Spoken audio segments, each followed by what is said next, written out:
What's up, guys? We're live. Live on a Thursday. Put that over here.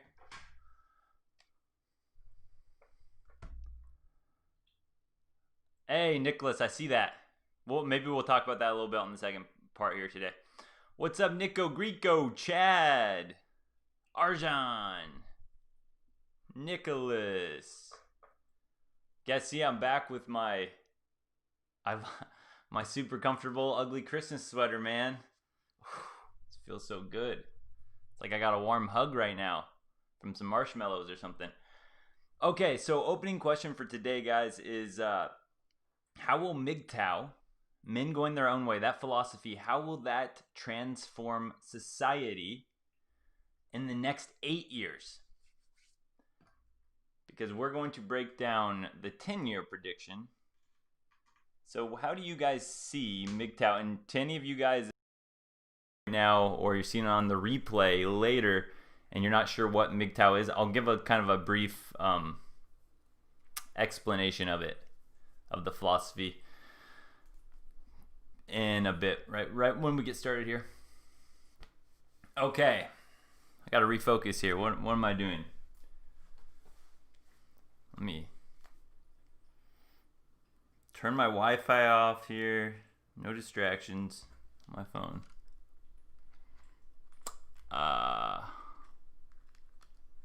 What else do I need to do? Oh, pour my beer, guys. I got a space dust starting it off with. We'll get started in 3 minutes here. Oh, and those of you guys that have predictions, I will do a little, wait, I can't see. Where did I put that? The chat. I will bring some people in here at the end of this little presentation to talk a little bit about some predictions you might have. Not that. What am I looking for? Here we go. Oh, here we go. This is what I'm looking for. Okay, I see some of you guys with the comments there. We'll have to cover a little bit about that for the second half. I'm cheery. I'm in good spirits, guys.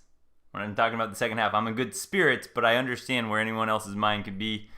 Totally understandable.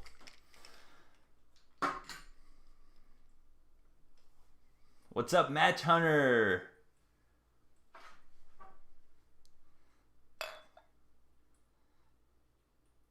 Oh, look at this frosted glass. This is going to be so good.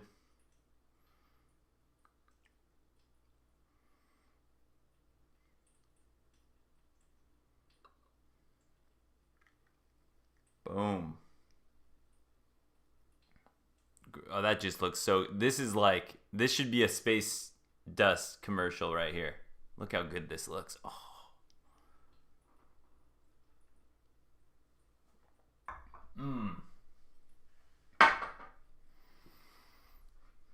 I got my essential oils burning there in the background. We're rocking some eucalyptus tonight. Smells nice. What's up, Jawara? Mark Lane. David. Yeah, I know we got booted last stream. That was weird. I was laughing, guys. If you guys were on last stream, and right after I was like sitting here, I was like trying to log back in, and I just started laughing. I was just like, that's hilarious. But I could not have predicted what happened anyway. I would have been wrong. I see your comments there, Jawara. We'll cover that a little bit in the second part here. I'll give you guys a couple resources that I think you can do your own digging on that I love to go to. What do we got here? 25 seconds? Yeah, we got 25 seconds. That's right, Mark. Clears the sinuses, gives some mental focus. Okay, what am I doing, guys? Good evening, Vintru. So a reminder, those of you guys that are thinking that you want to jump on the stream after the first part presentation here and give some of your predictions about MGTOW, just red pill how you see that affecting the future. I will have people on here after this, so I'll send you guys a link when we're ready. Okay, let's get going. Again, the MGTOW 10-year prediction. So this is a video that I had not seen fully through for almost, a year and a half, basically. Since I basically put it out, I hadn't watched it fully through. So we're going to get into this, and what this was on, how about this? It was, boom. Okay, so this is a video that I put out over a year and a half ago. It was how MGTOW will transform society, a 10-year prediction, just a fun little prediction I put out. And, I didn't even think much about it after that. I do so many videos, I forget about it, but I have so many guys message me and they'll be like, hey, Adam, I just watched your MGTOW 10-year prediction. It's like, whoa, a lot of the stuff you're saying, I'm starting to see some of that come true. So I was like, all right, let's go back over this and see if some of the predictions are coming true or on track to come true, or other ones that were just super far off. And we're going to make a little game out of it, of course. And to give you guys the actual date of when this video was filmed, it was June 28th of 2019. So about halfway through 2019, way before the crazy year of 2020. Had no idea that was coming. But anyway, so this is the video that we're going to go over. And after about 40 seconds in, after the intro, I'll give you guys a quick little definition of what I define MGTOW, just in case you're not familiar yet. But let's get started for a bit, and then I'll introduce some of the rules we're going to play. We're going to make this little drinking game. You know how it goes. So let's see here. By the way, look at this sexy man that we're reviewing today. Look at that sexy man. Look at, I added this to the soundboard. You sexy thing, you. So I got a new one to work with now, guys. How MGTOW will transform society. In this video, I am going to make some predictions within the next 10 years of how MGTOW, men going their own way, is going to transform society for the better. So this is just a fun little prediction, but thinking ahead, I see it happening. I think it will happen. And anyone watching this video, I want to hear what your prediction will be within like the next 10 years. How will MGTOW, like what do you think? How do you see society being transformed one way or the other because of MGTOW? Okay, and throughout this video, I'm going to skip a few times. I won't skip over any prediction, just some side tracks that my ADD mind goes on sometimes. If you guys want to watch the full video, of course, it's on my channel. But to start here, let's start with a Prince quiz, guys. We're going to do a Prince quiz here. Let me get this out of your face, that one though. And so here's the one we're going to start with here. And this is going to kind of have to do with our drinking game. If you have a drink, we'll make this a little game here. So here's the Prince quiz. How will MGTOW transform society for the better in the next 8 years? So right now in the chat, guys, what are some predictions that you see about, based on what you're kind of seeing, the amount of MGTOW content, red pill content you're seeing, how will that transform society in the next 8 years? Because whatever predictions you make now in the chat, as we go throughout the rest of the video, the predictions that I make, if we make similar predictions, then you're going to drink. If I say anything in the video that you disagree with, you think that won't happen or it didn't happen, then I will drink. And I'll just look in the chat for anyone that says I disagree or whatever, and I'll take a drink when we do that. So you guys can make some predictions about MGTOW right now for the next 8 years. What are some things we're going to see in the dating culture, marriage, culture, what are we going to see between simps, thoughts, like just what are some things you might happen to see in society in the next 8 years at this rate? And as you guys are making some predictions, I'm going to give you basically a really simplified version of what I consider MGTOW philosophy. basically, I look at MGTOW in two different ways. The first way, just because if you look up MGTOW, as I learned the hard way back in the day, on your own, you're going to get some crappy definitions or people that don't understand it. So I look at MGTOW in two different ways. The first way I look at it is MGTOW is men going their own way. It's men basically saying screw you to the system that has been put in place. For instance, so MGTOW exposes the flaws of the legal system. If you get married, the flaws in divorce court, family court, what can happen with your children, all that stuff. It could even go as far as talking about false allegations and that whole setup in this gynocentric society. So the two parts of MGTOW that I kind of think of is the first one is it kind of makes you aware of the legal system and makes men go, well, I don't really necessarily want to be a part of that. The second part, in my opinion, is MGTOW reveals female nature and connects how, by understanding female nature and what we're seeing today in this crazy, wild, promiscuous society, how understanding the female nature and linking that to the legal system, how when you connect those dots, naturally most men just go, I'm walking away from that. I don't want to put up with the traditional house, marriage, family, that whole system, because as a man, when you dig in, if you commit yourself to that, you give up all your power. And then you become a victim to the system, basically, that is set up to benefit women in every which way at this point in time. That's my very simple definition, but anytime you hear about, it's about hating women, all that stuff, that's just a bunch of baloney. It's simply exposing the corrupt crap system, and you have to get around all the fake news. It's fake, phony, fake. All the fake news that you're going to hear about MGTOW and other things. So it's exposing the system for what it is, and then also exposing female nature and how that can get you in trouble as a man if you're not aware. And then basically from there, like I said myself, I'm a sucker for logic. Most men logically come to the conclusion that they want to distance themselves from women in some capacity. For instance, myself, I hang out with women, I date women, I do whatever. But I'm not going to live with a woman. I'm not going to marry a woman. I personally don't even want to commit to a relationship, but that's just my own thing. And it kind of means something different for each guy, but the core tendencies are don't involve yourself legally by moving in with a woman or getting married or even having children with a woman, because then you're legally committed in that sense.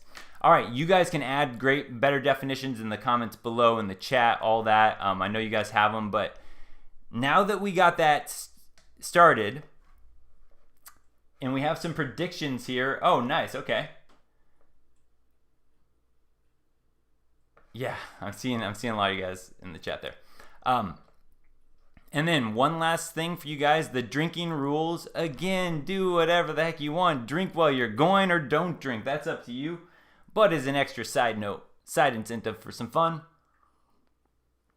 simply agree or disagree. When I'm saying stuff in the video, I don't care. I don't take offense to it. It was just a fun little prediction. If you disagree, just say, nah, I don't think that'll happen, or nope, I disagree. And when I see it in the chat, I'll take drinks. But anytime you agree or you go, that did happen, or I could see that happening, honor system, just take a drink. You'd be like, yep, I could see that happening. Take a drink. Boom. Part of the fun. Now let's get going. Okay. This is going to be a little funky, huh, guys? With the double faces here. It's going to trip some people out. Double these sexy faces. You sexy thing, you. All right. Now we go to 1 minute and 9 seconds in. Basically. Society, in my opinion, I mean, just for fun, let's see.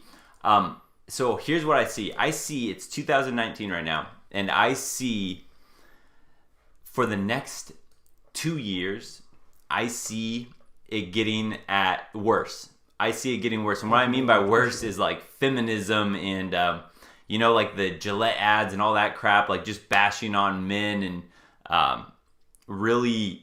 I see the next 2 years getting worse and worse and worse before it gets better. So I see the next 2 years going even like more combatant with the whole like feminist craziness and all that before we start to see some type of real like big, and I know we're already seeing a huge, like MGTOW is getting big, but I see like main society, the next 2 years, I think it's going to get worse. Then, okay, so the first prediction to drink to, on whether you agree or not, was that, remember this was filmed June 28th of 2019. So the first prediction I had is in the next 2 years, I thought that we were going to literally live through the worst. We were going to hit rock bottom. Right here. Okay, from June 2021, or from June 2019, the second half of 2019 until right here, the first half of 2021, we are going to see rock bottom. That means, as far as my prediction goes, we haven't quite seen it yet, but we were basically heading there. For instance, in 2021 or 2020, we saw Cardi B WAP. We saw OnlyFans. So I don't know how much worse it can really get than that, but that was part of the prediction that, man, yeah, for the next 2 years, it's going to get worse and worse. We're going to see more feminism, more female dating strategies, more goddess mindset. I deserve, everything because I'm a woman type thing. So if you agree with that, if you think that we're gonna witness probably rock bottom here for the next 6 months of 2021 before we get to the next stage, take a drink. If you disagree, then I will take a drink, which I'm sure, I am looking through the chat as we go here, I'm sure somebody disagreed. So just to make sure, I'm gonna drink like I was going to anyway. And that is a good chance, though. I did see that super chat. That little thing popped up. You guys saw my new little super chat little widget there. From David Little, man. Appreciate it. David Little, super chat, says, I do notice how married men and single mothers try to diminish me in conversations. It's getting worse because I'm an older single guy at 38, 39. Yeah, good point. I hear this from guys on like the inside, is that sometimes a mental block for them about being single and kind of living this life is they're like, I feel like people don't take me as seriously as a middle-aged man without a wife. People kind of don't trust you is what it's kind of programmed in us almost, because you get stuff like this. You kind of look, oh, you're single at 30. But, that's all the social shaming and all that stuff. And there's going to be so many single middle-aged women here in the near future that are single that you know how our society is. They bend over backwards for women, that it's going to be a social norm that middle-aged and single is no big deal. So we won't have to worry about that much shaming, much longer anyway on that front. But appreciate that, David Little. Thank you for that. All right, let's get on to. I think we are going to be witnesses to the absolute worst we have seen. Like we're going to be witnesses to the absolute floor. We are going to see rock bottom of relationships. We are going to see for the next 2 years, right? It's going to be more of almost like a gender war. There's going to be a lot more sides taken. A lot more people will have opinions. Because like I said, just a few months ago, I didn't even know what MGTOW, men going their own way, was. And so I think the next 2 years, boom, it's going to get worse, worse, worse. And then there's going to be even more of a mass awakening. So I think in about year 3 or 4, so about 2021 or so, we are going to see this more of like a mass awakening. So we are going to see on the mainstream media, we're going to see a lot more people talking about the declining birth rates. We're going to see declining marriage rates. They're already declining and all that, but we're going to see more awareness. We're going to hear more stuff about how crappy family court is towards men. We're going to, more of society, more of our blue-pilled brothers out there will see it for what it is. It took me, I didn't know what it was like until a few months ago. I've already told you guys, I have no problem admitting that. I was blind to the court system and all that crap. So I think about 2021, we're going to see more of a mass awakening. Okay, so this is weird watching this and hearing it like, oh, in 2021, because that back then it seemed so far away. So that is the second part of this prediction here, is that from June 2021, so in about 6 months from now, or 5 more months from now, is when theoretically, if my prediction was correct, we already hit rock bottom, boom, and then we're going to start to see some mass awareness. And what I mean by mass awareness, right, is on mainstream media stuff. We already know, if you dig in, if you see, I have Coach Greg Adams' book, De-Evolution, back here.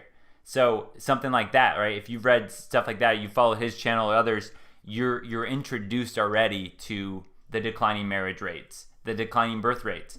But I was predicting that we'll see more of a mass awareness on a mainstream scale. Now, could this be considered part of the mass awareness? The fact that Twitch had to ban the word simp? Could that be part of this mass awareness? The fact that simp became so mainstream it had to get banned? I don't know. Maybe.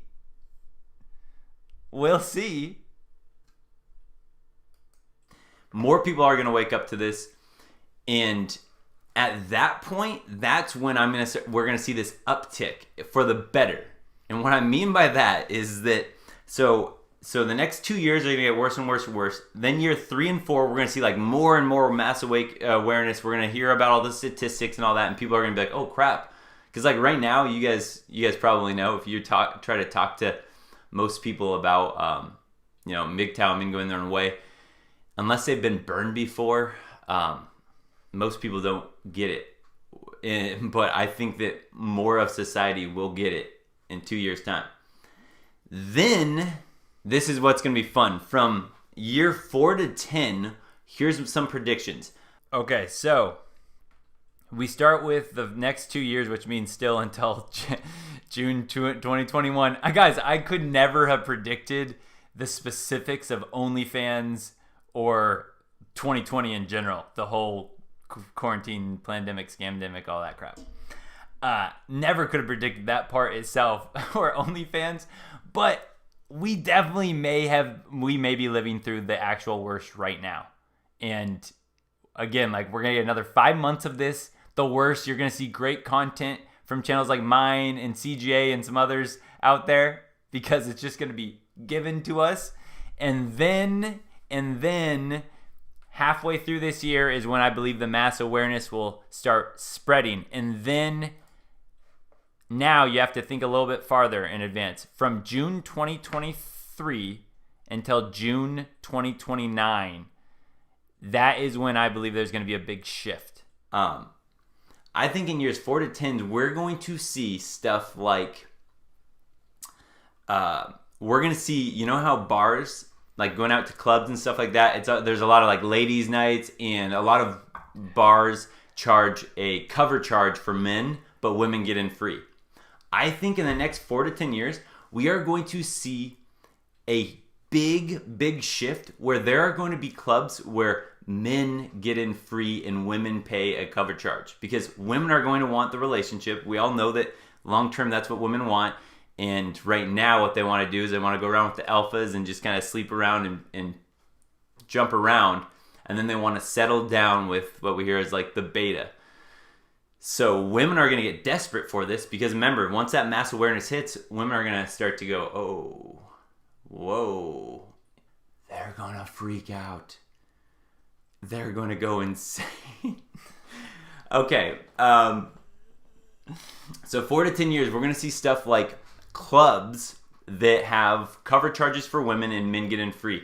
I already saw some like studies where they're like speed dating things, where the number of women that showed up and men, like they had to cancel them because there weren't enough men that would show up, because again, more and more men are waking up to this.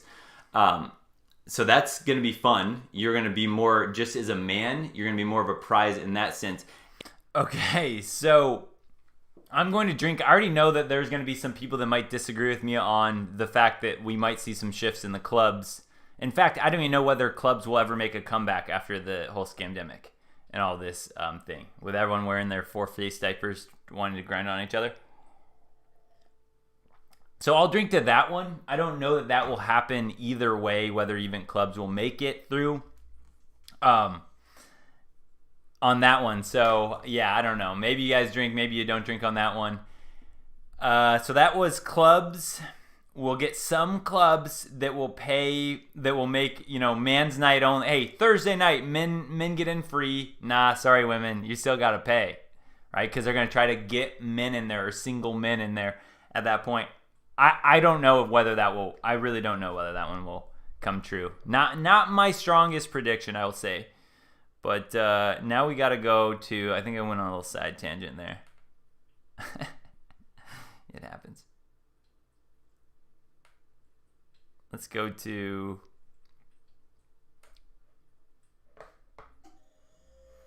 Oh yeah, Frank, I see this. Do you remember the woke cafe in Australia that charges surcharge to men only to reflect the pay gap, and then they close down, go broke? Yeah, Frank, something like that happened near me in Portland, Oregon. They had a cafe similar to that. It was like there was like a man tax that they put on stuff, and they did the same thing. They got woke and went broke.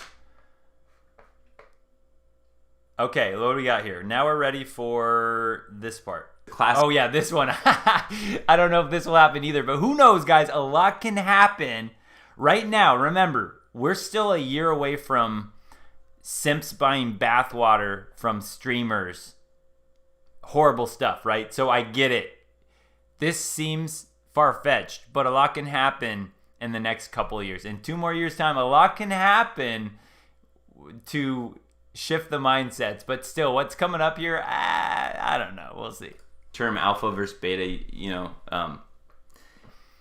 I think there will be a market for both of those. I think that guys that are good with women, there will be like women that have money and they don't have the rest. Like they chose their career and now they want like a guy to charm them and really, flirt with them. I think we're going to see women will hire men to just like come flirt with them because that's what they're going to want, that attention. I think a guy like me and a lot of other guys you see that know how, like they teach texting or dating advice, there's going to be a market for guys to just like be hired to go flirt with women and charm them.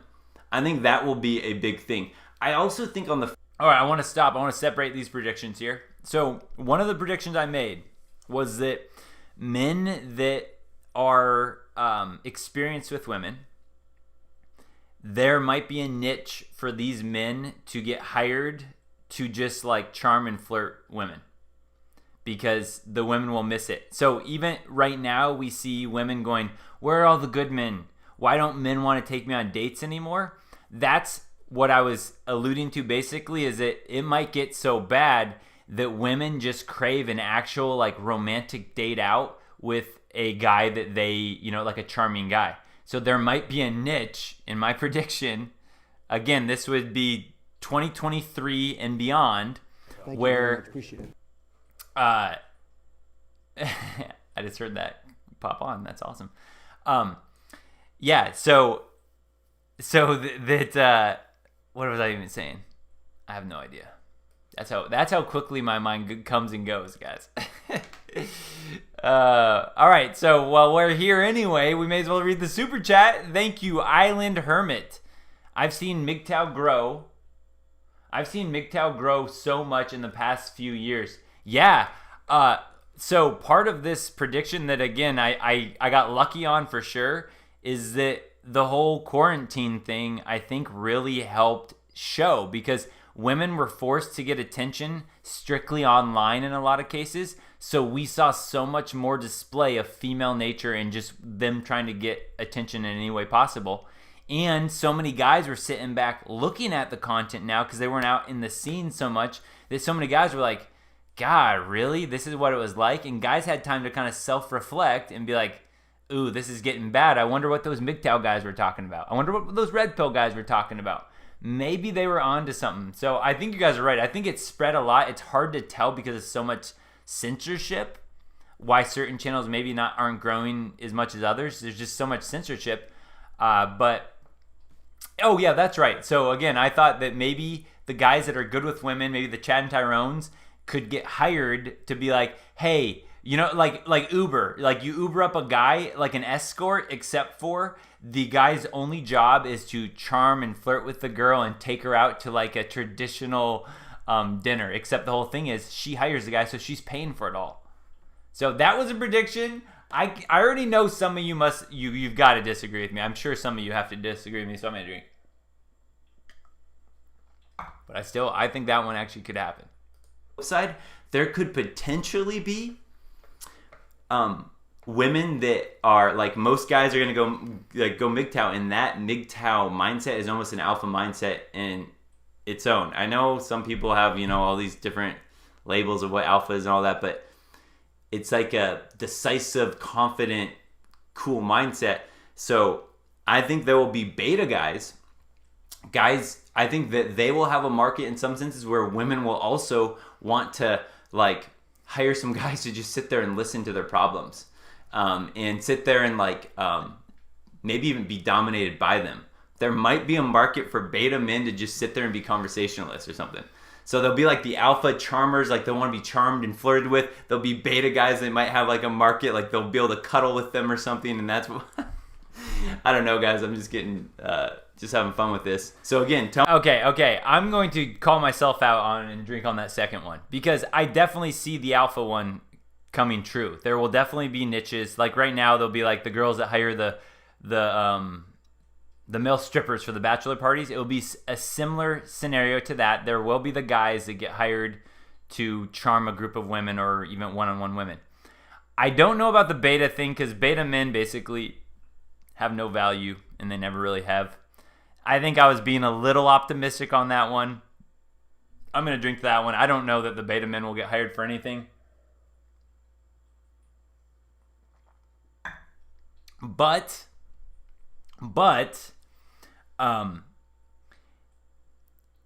there could be the dominatrix view. If women get so entitled in this goddess masculine mindset, there might be some women that are so far gone that they're just like, I just need a beta to just sit there and take my orders. Because maybe at that point, so many other men are like, dude, I'm not giving you any type of time of the day. Yeah, I'm probably still wrong about this one. Beta guys don't have a lot of value with women. Yeah, that one's wrong. I'm gonna open up a new beer and drink even more. I think I'm just wrong on that one.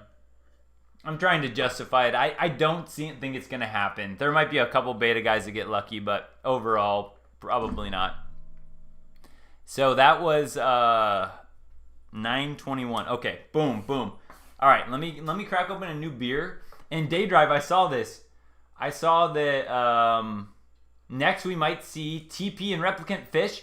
So I've only seen like 2 videos from this guy, Replicant Fish, but both videos I saw, I really liked the vibe the guy had. I liked his videos. So absolutely, I'm down. If Replicant Fish ever sees this, I'm down. I would love to. Yeah, you guys might have seen the Coach Greg Adams and I did a little collab lately. That was a lot of fun, man. I love chatting with him. He's a good dude. Very good dude. Okay, what am I doing? I'm opening up a new beer. My bad.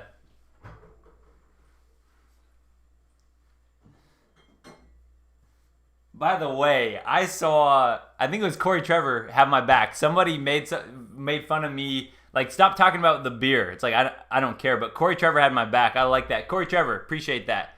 I see when you guys have my back in the comments, guys. I see that. I appreciate that. Let's see here. Boom. This one is the Immortal IPA. We'll see how it goes. This is already happening in Japan. Yeah, dude, it's getting wild. Yeah, Replicant Fish is great. Again, like I said, I've only seen a couple videos, but now that I'm seeing you guys are all praising his videos, then heck yeah. I'm going to watch some more of those then. And yeah, like Chad said there, shout out to the Coach Gang there. Another great one, Coach Greg Adams. He's fun to chat with. Oh, another perfect pour, man. Hey, you hater that didn't like me showing my beer pours? Guess what? That's a perfect beer pour. That's for you.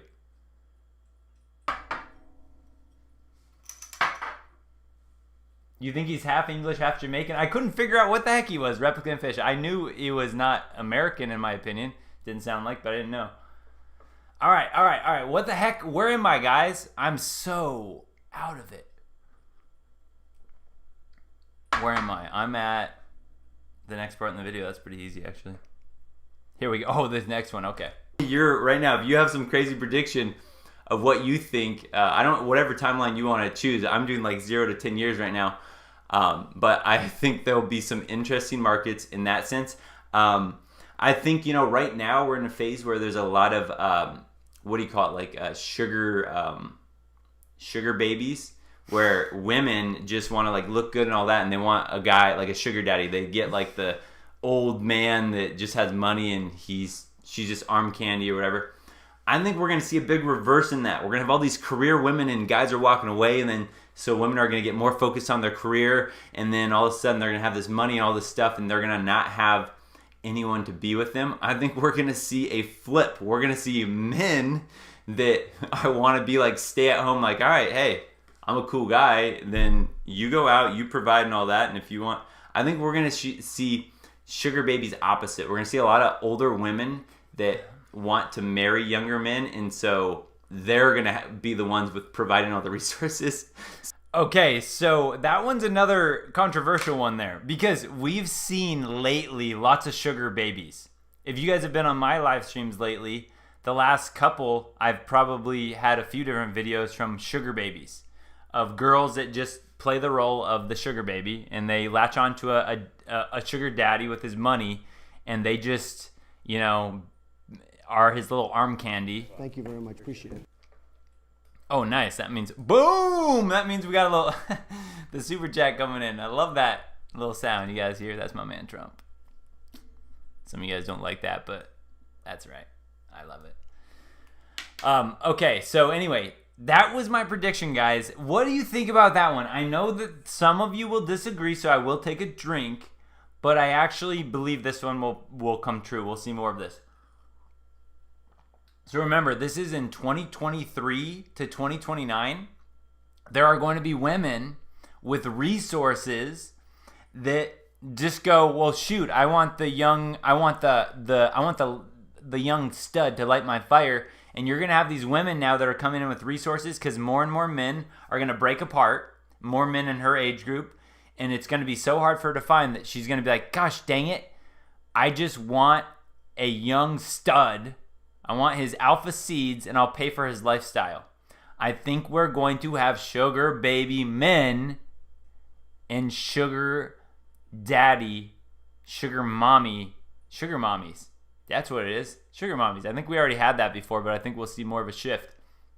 By the way, guys, side note, when I was a young buck, my second or third year in teaching, I had a sugar mama who made some good investment choices, older at the school, divorced, who we were hooking up, and she flew me out to different places. She flew me to Hawaii on a all expenses paid for trip, rented the nice convertible car, all this stuff. So I lived a little bit of the sugar baby lifestyle in a sense from a couple different women over the years. But what I'm talking about is I think it'll be a little bit more mainstream. Like, it won't be a hidden thing. You'll see more of this, and society will probably try to like praise it, like, you go girl, yeah, starting a trend, not caring what people think. But I do think on mainstream we'll see more of this older woman with resources marrying younger man without resources. That's different. We've seen older women with status marry younger man with money and all that stuff. No. I'm saying older woman that's bringing the resources, younger man leeching on to her resources. I think we might see some of that. I think so. All right, while that was happening, we had that super chat pop in here. Boom, boom. Milk Marie, appreciate it. He says, the transgender stuff is not being talked about. Think about all that crap going on. I think that will play a role in the downfall of women. That's actually another good point, and one that I didn't bring up, I don't think, in this video, but I believe, and I really, guys, I could be wrong. I haven't followed almost anything of Turd Flinging Monkey, but I think somebody told me before that Turd Flinging Monkey talked about this, that men could start using that transgender almost loophole to combat some of the bad legal issues. And so that could be a different way that could actually feed into this prediction that I didn't, like, I don't deserve any credit for at all. But I think you're right. This whole trans thing could change things because it's getting so out of control that, right, as a man, why not cheat the system? By the way, guys, hey YouTube, Susan Wozniak or whatever. By the way, I this morning decided to identify as a female. Therefore, you should probably promote my channel. I can talk vulgar, like call her daddy. So if you want, like, I can empower women and all that stuff, right? I'm just an empowered woman here talking, YouTube. So float me up, put me in the algorithms here. Come on, YouTube. That's the type of way that we can cheat the system. The right now, the backwards court laws and all that, we could see a reversal in that because more men will take advantage of leaving women that have a lot higher paying jobs, and then women will be forced to eat the alimony, and then so the real big thing with this, guys, is laws being changed. I don't see that at all happening in 10 years because it's not even up to us men. We can't do anything like that because women will say it's the patriarchy. They're trying to take away our right to vote and all this stuff. So it will have to be from women, and maybe it will take a lot more women coming in with the resources because guys are just going to be like, whatever, why am I going to work hard? I don't need to provide for a woman. We're going to see more women coming in with more money and then getting screwed in the courts. And then maybe then we'll wake up to more women will push for changing the laws because they'll see how unfair it is when they're the providers and get screwed. Okay, so I did mention there that I don't see in the actual 10-year prediction that laws will be changed. I didn't go that extreme, even though I am an optimist. So you guys should know by now. Pump your brakes with me. I get excited about optimistic things and the positive side. Sometimes I get carried away. This one I actually didn't get too carried away. I didn't think the laws would be changed within 10 years. However, we might see if this shift happens, right? We're going to see by default these women that get this cover stories of, look at her, she proposed to the man, she's defying all the patriarchal gender norms, right? The way that they'll spin it is that this girl is taking charge, the sugar mama, and look at her, you go girl. But that in that same way, when that same spotlighted goddess gets drugged through divorce court and she's like, this is super unfair, I can't believe the system is set up like this, then and maybe only then will there be some type of news coverage about, wow, these laws might not be so just or fair. Now, again, we got to take a time out and a step back because when you talk about gynocentric laws, even though the woman could be the breadwinner in the situation, still there's a lot of times that it's just flawed, that men are going to be perpetrated they're going to be the perpetrators and women are going to be the victims. That's kind of the generic setup. So even if this scenario plays out, that's why I don't see laws being changed, because it will still be tilted towards the women in the favor. Like the man in the settlement won't get nearly as much as a wife in that same settlement with a guy with all the money would get. But I think there'll be enough situations that it will be brought up on mainstream how, whoa, wait a second, some guy can just marry me and I came in with all the resources and all of a sudden he's entitled to half my things, or he's entitled to a chunk of what I work for before having him. Will that happen? I don't know. I'm going to drink because I already know some of you guys are going to be like, there's no way that'll happen. So I'll drink to that. But if you agree with me, drink with me. Yeah, milk, sit back, relax, and eat your popcorn. I agree. But I got to have as much fun on this world while I'm here. And this is part of the fun, is predicting what's going to happen.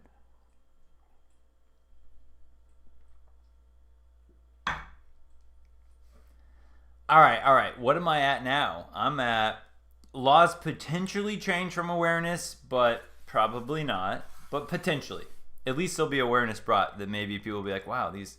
All right, this next one, I don't know, will come true. We'll see. All right, here's my last prediction for this, and this one is actually no, I'll do two more, and the last one is the one that I'm most excited for all of our men out there. All right, so right now with online dating, right, a lot of guys don't like online dating apps because women have all these options and men have to like dance around like a monkey, it seems, to get their attention.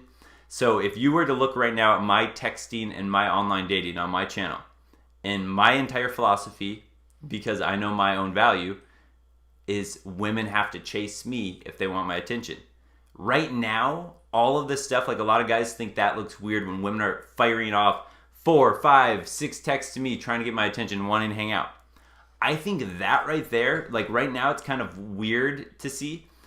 I think that's going to be the norm. I think men on online dating sites, just kind of like how the cover charge for like bars and stuff, I think a lot more men, you won't have to like know all this stuff and have all this game. I think women will be so desperate, they will be flooding men's inboxes on online dating sites. So right now, if online dating sucks for you, if you maybe in the next 10 years, you won't even have to do anything different and women will be chasing after you. That will be fun. Okay. Could be wrong. It definitely could be wrong. Because, again, I know how it is right now. Women have so many matches. They got so many simps competing for their attention that it doesn't seem like women will be the ones chasing. But again, like I already say, to Chad and Tyrone's, women chase. The same women that maybe to certain guys, they're chasing after those women are chasing other men. But my prediction is saying on a mainstream level, guys won't have to have supreme game. They can just be like a normal guy and women will be more chasing, as in like sending 2 or 3 texts or messages to be like, hey, why'd you stop talking? Blah, blah, blah. Right now it's the opposite, right? So many guys are like, oh, you didn't respond? Hey, what's up? Why didn't you respond? All that stuff. That's where I'm saying I think the mainstream will be. That definitely I could have got more excited with my optimism there. But I don't know. I could still see that happening. If a guy has the shell, here's what I mean actually. If a guy has the shell of a high status man, I think that those men will get chased after more frequently without them having to learn game. So if you are the guy that falls into some of the 6'6", right? If you're the guy that might be 6'4", 6'5", where before you still needed to have some game to keep a girl, if you have the shell, I think it'll be a lot easier on that avenue for the average guy. I'm not saying that the guy that's 4'5" and weighs 250 or 300 pounds and looks like an Oompa Loompa is going to be like, girls are going to chase after him just because he's a guy. I'm not saying that. That's completely unrealistic. But the guys that normally should be the prize, like I would tell a guy, you're the prize, but he has no game and the girl's gone on way more dates than him, I think that average guy won't need to learn supreme game to do well in the market. I think that average guy will do well in the market just by verge of, is it Isaiah 4 in the Bible about the days when 7 women would be competing after, one husband, is like saying, hey, I will provide my own clothes. I'll provide whatever. Just take me as your wife. That's more of what I mean on that prediction, which it could happen. Again, this is we're not even looking at this starting until June of 2023. So there's a long way to go here, guys. But like we've seen with OnlyFans, women are pricing themselves out of the market because they're starting to actually get a dollar value on their nasty little punani. Now they're starting to go, hey, look, my punani is worth, $30,000 a month. Look at all these simps on OnlyFans. To now, once it got flooded with all these women, these average women going on OnlyFans, now these average women are like, dang, I got to put out my nasty old snatch out on the internet, and I'm only making $150 a month. They're starting to go, maybe I'm not as hot as I used to be. They're starting to actually see the monetary value of their their WAP.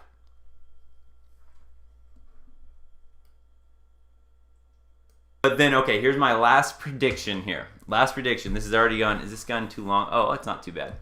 All right, so here's my last prediction. This one I'm super excited for. Now, again, I've talked about this before. I don't have no desire for marriage. If the laws change, maybe someday, who knows? But right now, I have no care or interest in marriage.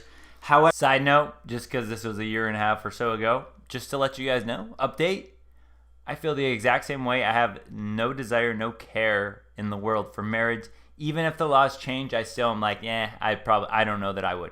That's me being weird. I know that. Like I've told you guys, I've been single since junior year in high school. I love my freedom more than just the average bachelor or MGTOW man. I might just be like a Nikola Tesla type where I don't want to be committed to anything else. Maybe my whole life. So I'm more extreme than most guys that might say they're bachelors or MGTOW in that sense. For sure, laws would have to change completely for me to even consider it. Within the next 10 years, and this is really exciting for, so you watching this, if you're a single guy, if you're MGTOW and you're on your own path, if you're you're not married right now, you probably know a lot of good buddies that you know they're good guys, and you know that they're going to have to learn the hard way and go through that, and maybe they're in a bad marriage right now, and you just, like, it sucks, and you see that he's not being treated very well. I see that a lot. And there's, like, nothing you can do, right? Well, here's the cool thing to me, is that I think within 10 years, so I think by 2029, because right now, all married women, their single friends are, like, entitling these married women to, like, no, you shouldn't do that. You shouldn't clean. You shouldn't cook for him. He can do that himself. Like, they're trying to put their own feminist agenda on married women. So even right now, if you started out with a wife that was like, oh, this is great and all that, and then they get around certain female friends that are like, why would you do that? No, my husband does all this for me, right? So a lot of women, by association, they actually start to treat their men even worse, just because of the norm right now. Okay, so I want to put some. Sorry guys, like I say, I do my texting rules on everybody except for my blood, my family. My brother's texting me right now. He's double texting me, which he doesn't normally do, so I got to reply real quick.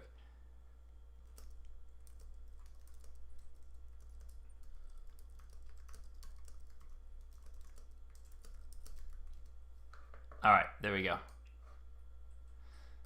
Okay, so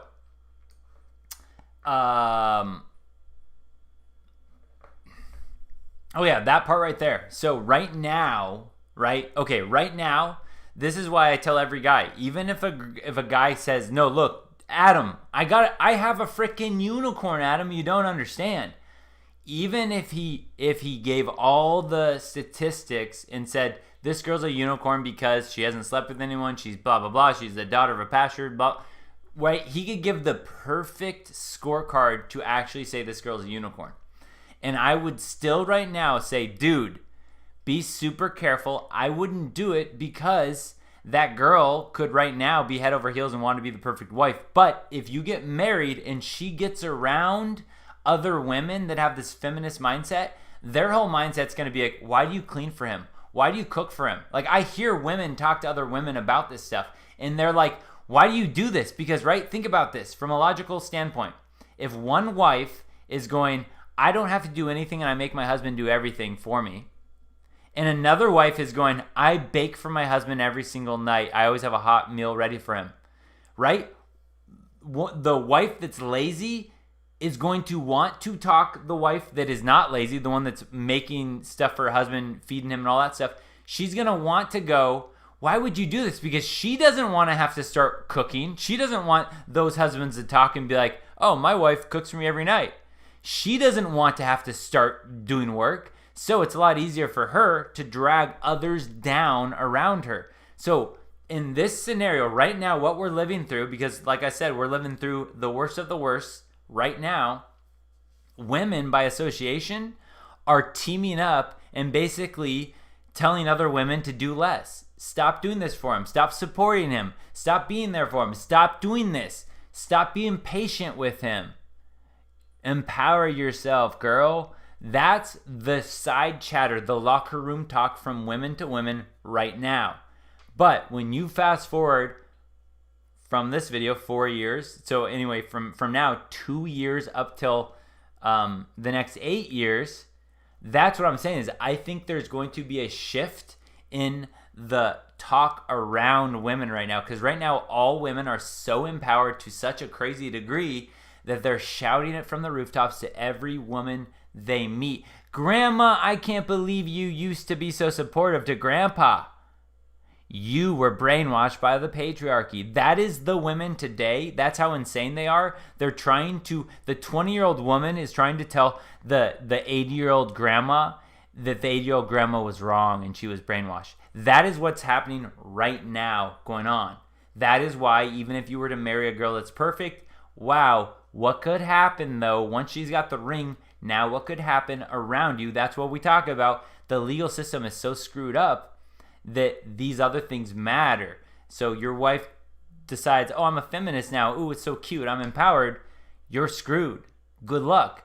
But that whole perception, that is my prediction that I believe that that perception will change. Right now, we're at that like almost all-time low for men of how society looks at us.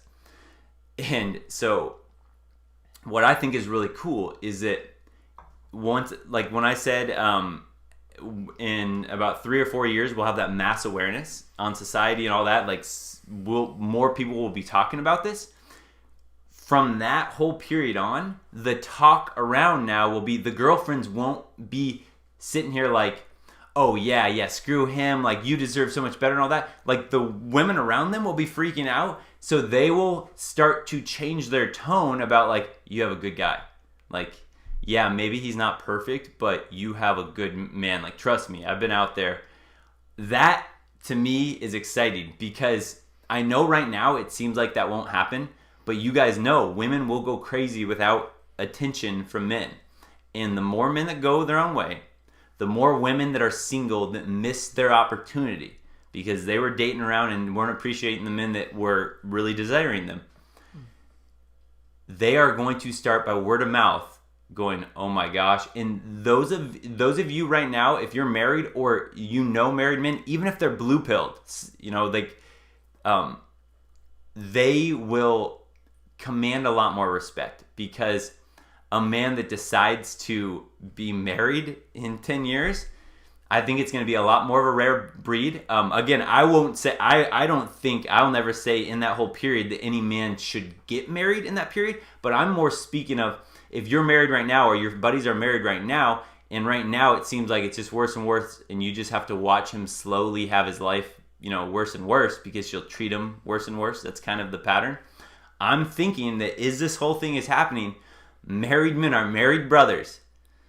I'm hopeful for this, and is that all of those guys, they will be treated and respected better because women will finally realize what they had a really good thing. That the men that were committed and married and they did the old ball and chain thing.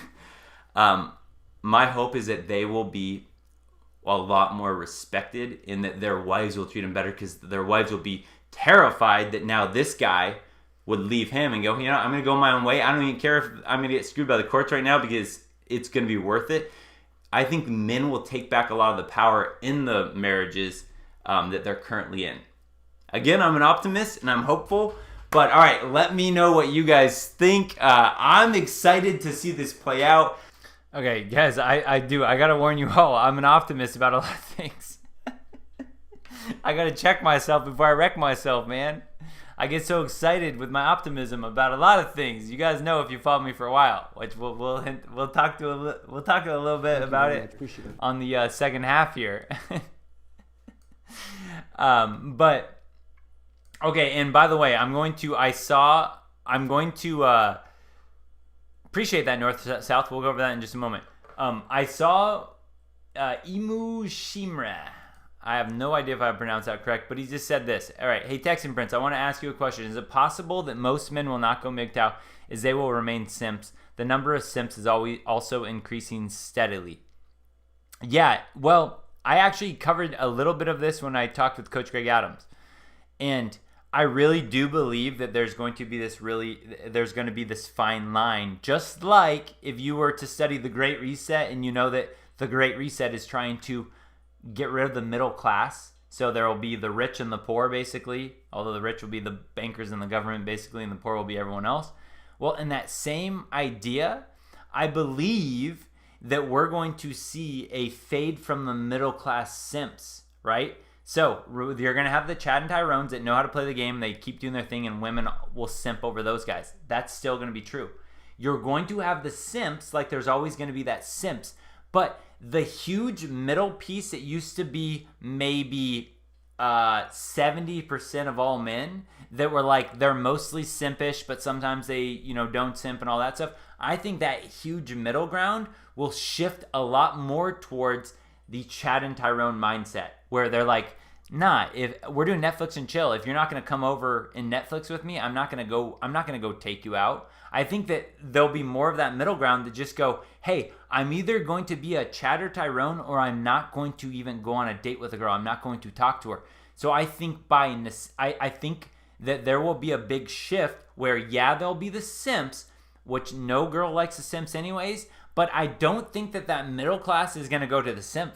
I think that middle class is going to go, you've slept with 115 people and you're proud of that, and you expect me to commit all my resources, time, and energy to you?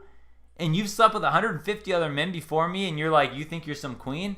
No, I'm not doing that. I would rather be single than give you any of that. So that's where I'm talking about. There will always be the true simps out there. There will always be the true Chad and Tyrones out there.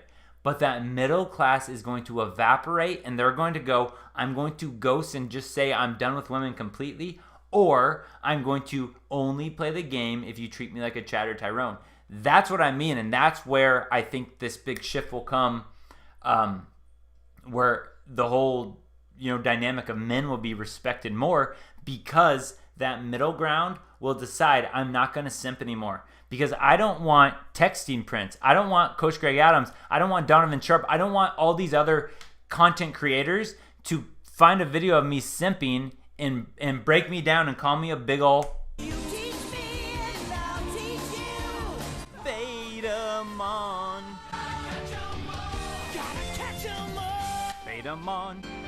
Gotta catch 'em all. So for that being said, right, I think that the middle class of simps will be gone, and there'll be Chad and Tyrones, a lot more of them, or there'll be simps, and in between, women won't get all this free validation and attention that they were used to getting for quite some time. All right, we got, we'll just do the final recap here of the video here, but I did see a little super chat from North South. He says, Kamala Harris will put all beta males in burqas. Adam, to stay single, you have to ghost chicks. Always hard for me. You're right.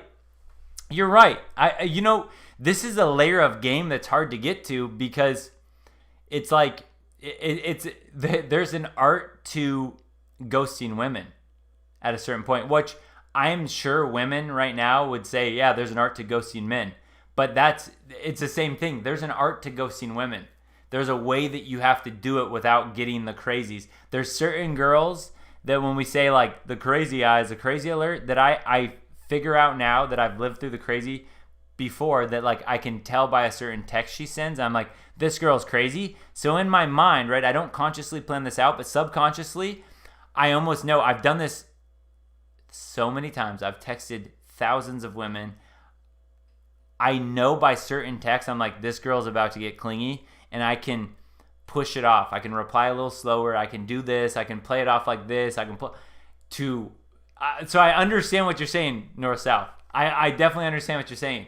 Guys that have success with women know exactly what you're talking about, that ghosting itself is almost an art at this point in time. But it's an art that you need to get good at this point in time too, because they'll get crazy. They're going to want to hold on to you. Oh yeah, we'll get that last. By the way, guys, a quick little drinking game reminder we'll do the recap here. Each prediction you agree with, drink. Each disagreement you have, I drink. Again, I've probably missed some disagreements in the chat. I will drink that.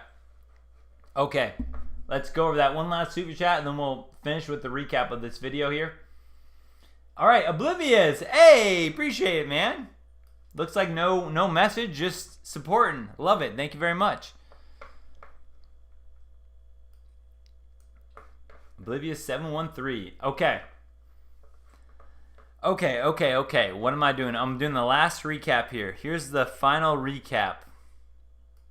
So, real quick recap. I think in the next 2 years, it'll get worse and worse and worse. We'll see more of that Gillette crap ads and everyone hating on men and thinking it's cool to hate on men. Oh, that means just so you, oh man, I gotta make this. Okay, so for the next 2 years, from June 2009, so this prediction I'm talking about currently is until halfway through the year 2021. This year is what I'm talking about. Feminism, all that crap.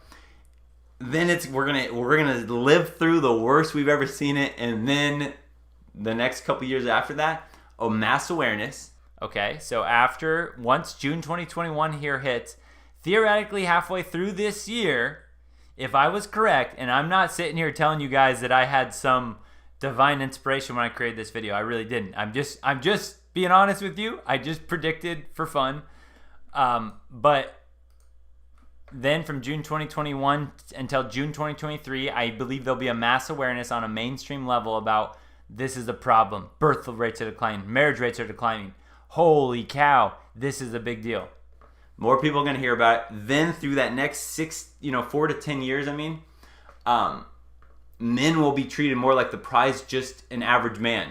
Like the clubs will cover free, hey, Tuesday nights, men come free. Women, you're still going to pay $10. So I think that will happen. Online dating, women will naturally chase men. And then my big hope, my most favorite hope is that those brothers of ours, that they bit the bullet. They walked the plank. They caged themselves up in that zoo called marriage. My hope is that they will get treated better by association, because all the women that are not married will start to speak some sense into the women that are married and be like, what are you doing? You have a really good man. You better hope he doesn't leave you, because you won't find another man like that treats you like he does. Like, he does this, and that for you. You don't cook clean. They'll be like, you're crazy. You will not keep him. That is my optimistic view of MGTOW and how it will transform society for the better. Let me know what you guys think. Love y'all. Okay. So that concludes the prediction of the video, and I just saw already, so I'm going to drink to Masterman Rational. I've been trying to look on the chat when anyone disagrees with it. I agree it will worsen, but I'm not sure I agree that it will improve in the next few years. I both agree and disagree. Totally fair point of view. I'm going to drink to that. I will drink to that, no doubt. Okay, so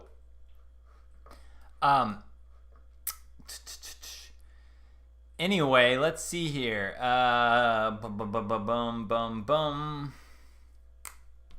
Cross that out. Pow.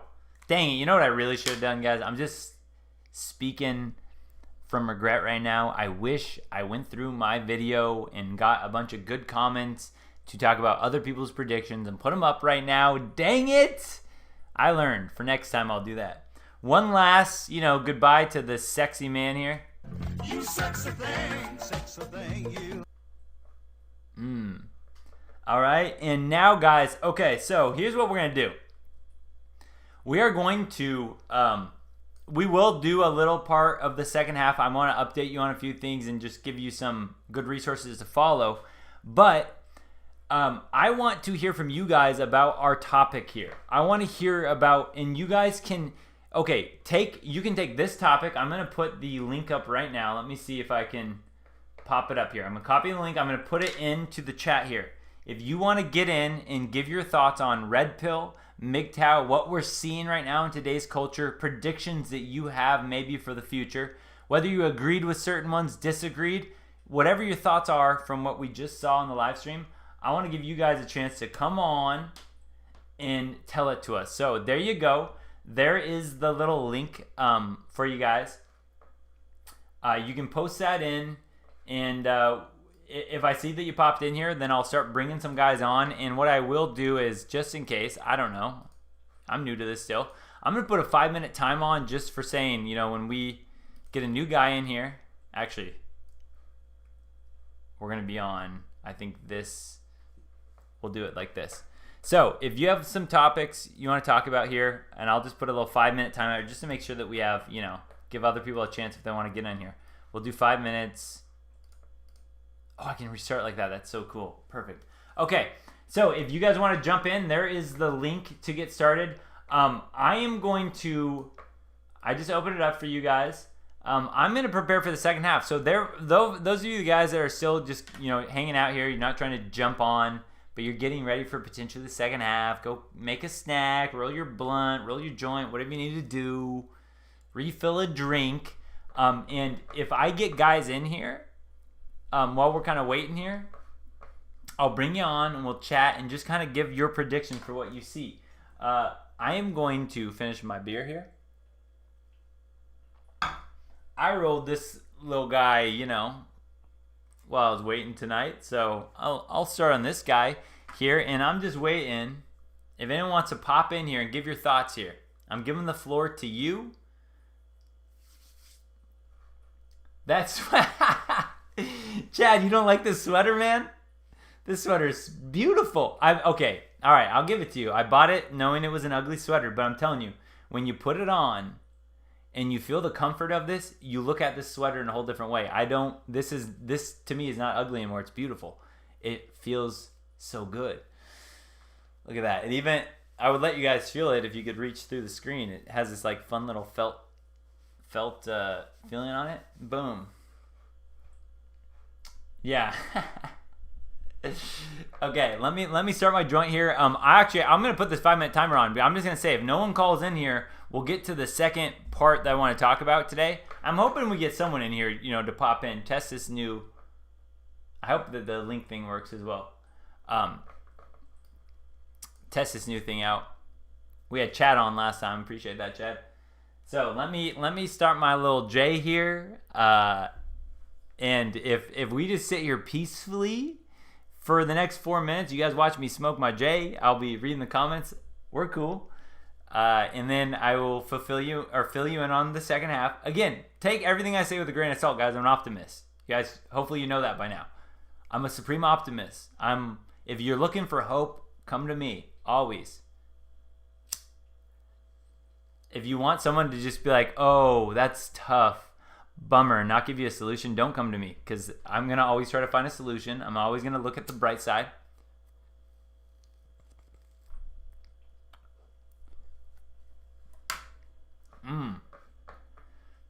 Now I have to do a Bill Cosby impression. Man, I'm not good with impressions, or I would try. Day drive with the sweater. I got you, though. If only I could, I would try. Fantastic. Look, did you guys see that? Look, hey, top left. I told you guys I got some new widgets in if someone subscribes. What's up, Eric? Welcome. Fantastic. Basil, all right. Or basil, like the leaf. Basil. Like the leaf. That's funny. That's a good description of your name. Oh, yeah. We got Milks joining in. All right. Fantastic. I'm going to bring... What's up, Taps here? I'm going to bring... Yeah, Nicholas, optimist, usually delusion, potentially, right? But I don't give up on things if I think there's hope. So optimists also find solutions where people wouldn't see them coming. All right, Milk, I'm going to get you in here, Milk. Okay, I'm going to add you to the right of me. Let's see, what do we got? What's my good side? They're both my good side. Look at this. You sexy thing, you. Okay, so let me see. Are you in here? Milk, I think you're in here. If you accept your microphone, I believe so. I think I got you in here. Got your mute. I got your mic unmuted. Milk, you in here? I don't know how it works though. It might make you add your video, and if you do and you don't want to show your face, I understand. Yo, you can hear me? Yeah. Hey, what's up? I can hear you. What's up? Milk, you want me to call you Milk? It's good. Yeah, that's what. Yeah, you could just call me Milk. I like it. All right, all right. Give me. I'm giving you the floor here. Give me your thoughts. What do you want to talk about right now? I mean, I just think the whole society is gonna crash basically because we got so many things that's about to hit us. Like financially and how do you say the whole economy, and then the women is just like a surplus of it. So I think that it's just gonna be we in for a major, like a reset, like you said before. Like it's just gonna be drastic, and if you're not prepared, you're gonna really be stuck. You know what I'm saying? Yeah, I feel you. And hey, I will always give my optimistic point of view, and I'll give that a little bit later. But let's just say that we are headed towards that. What are you gonna do to prepare, or what would you tell someone else to do to prepare? Uh, most definitely invest in things that, how do you say, if things do hit the fan, you got to be able to have something else that they can't take away. You know what I mean? So right now, I'm invested in a lot of crypto, a lot Okay. of stock market type of thing. But when you invest in the stock market, for me, I invest in other countries. You know what I'm saying? I don't want to deal with nothing in America. I I can't ain't blame dealing you with, right now. I cannot blame you right now with the way you things know are what I going. mean? So Yeah.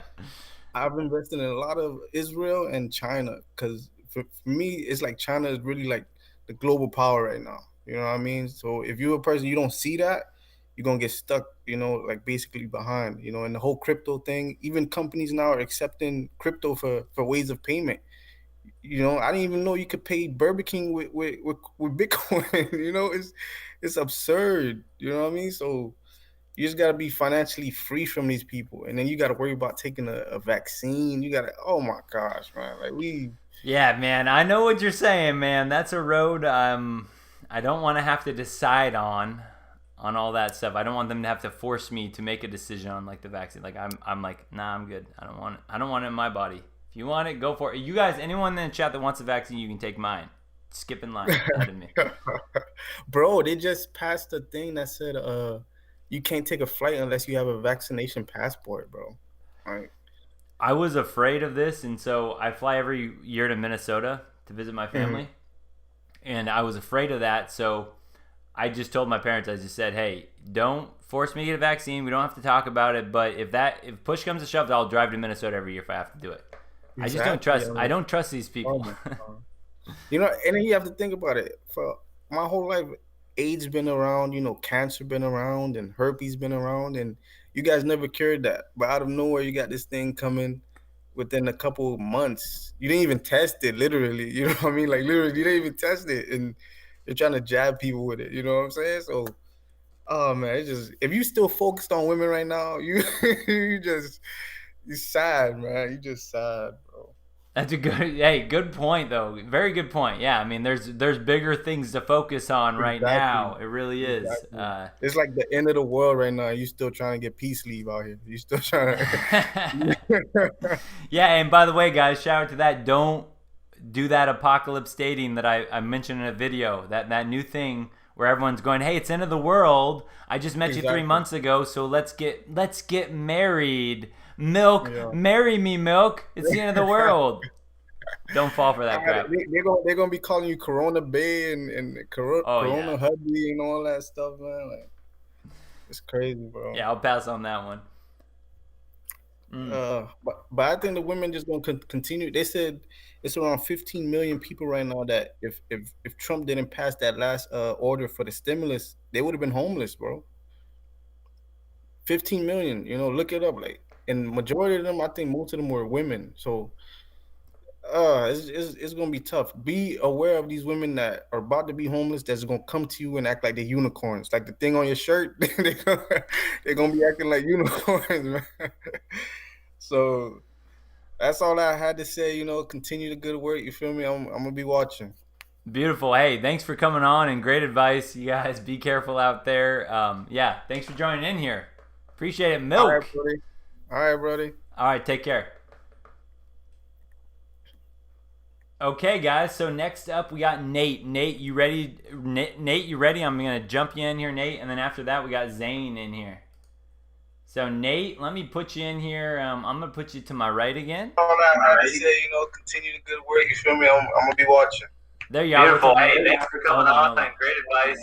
Boom. Okay, I muted you for now, Nate. Hey, Nate, can you mute up your stream part? Because you're on now. I muted you for now. Let me see if we're good here. How about now? Can you hear me now, Nate? Yeah, I can hear you. Oh, nice. All right, cool. All right, man. Hey, welcome in. What do you want to say to the audience here? Fucking the crypto thing is probably a good way to go. I haven't done that in a long time, but like I remember buying a Bitcoin 3 or 4 years ago for like $700. Now what are they worth? Like a little under 200 grand. Like I mean 20. They're like 16,000 or something. And honestly, what I had to say was for something you were saying a while ago. I forgot I had this open. Never mind. Hey, no problem. Hey, you know how my mind works. I have ADD. That if I don't remember something in the next, the last 3 seconds, it's gone already. But I feel you on the Bitcoin, man. I'll let someone else. Okay. Hey, I appreciate you coming in here. Yeah. Yeah, sure. See you. All right, see you, Nate. My man, Nate. All right, Zane, I'm about to get you in on here. Let me restart this timer here. Boom. I'm going to put you right on my right as well. What's up? Hey, what's up? Hey, what's up, Zane? How you doing? Oh, I'm mute. Okay, here we go. Hey, can you hear me now? Are you good? Wait. Yeah. All right, see you, Nate. My man, Nate. All right, Zane, I'm about to get you in on here. All right, sounds good. This timer here. Okay, hold on. So I think you have your stream of me. You're gonna have to mute the actual YouTube stream. The other video though, you'll keep up. So let me see if we're good now. All right. Yes, there we go. Yeah, we're good. All right, what's up, Zane? Not much, man. How's it going? Pretty good. Well, I mean, as good as it could be for this craziness right now that we're living through. Yeah. First off, I just want to tell everybody listening, this guy saved me a few years on dating and all the texting stuff. Get his texting principles book. Watch all of his past videos. It has saved me so much stress and all kinds of stuff to do with women. So I just want to thank you, Adam, for all of that. Like, you're giving so much value, and I'm trying to share it to all my friends as much as I can because, man, it really does work. I appreciate that. Yeah, thank you for that. And my thoughts on the MGTOW thing, I see more guys waking up, which is a good thing. So we talk about our top 5-10% of guys. Maybe I think it might get a little higher to 15 or 20, but social media, in my opinion, has just ruined dating and just a lot of the dating dynamic. I mean, for me, for instance, like I thought I had a unicorn. She was one of those girls, like one of the guys, you can trust me. And then we go on a trip and then we go do stuff. And then she's already Snapchatting some other guy.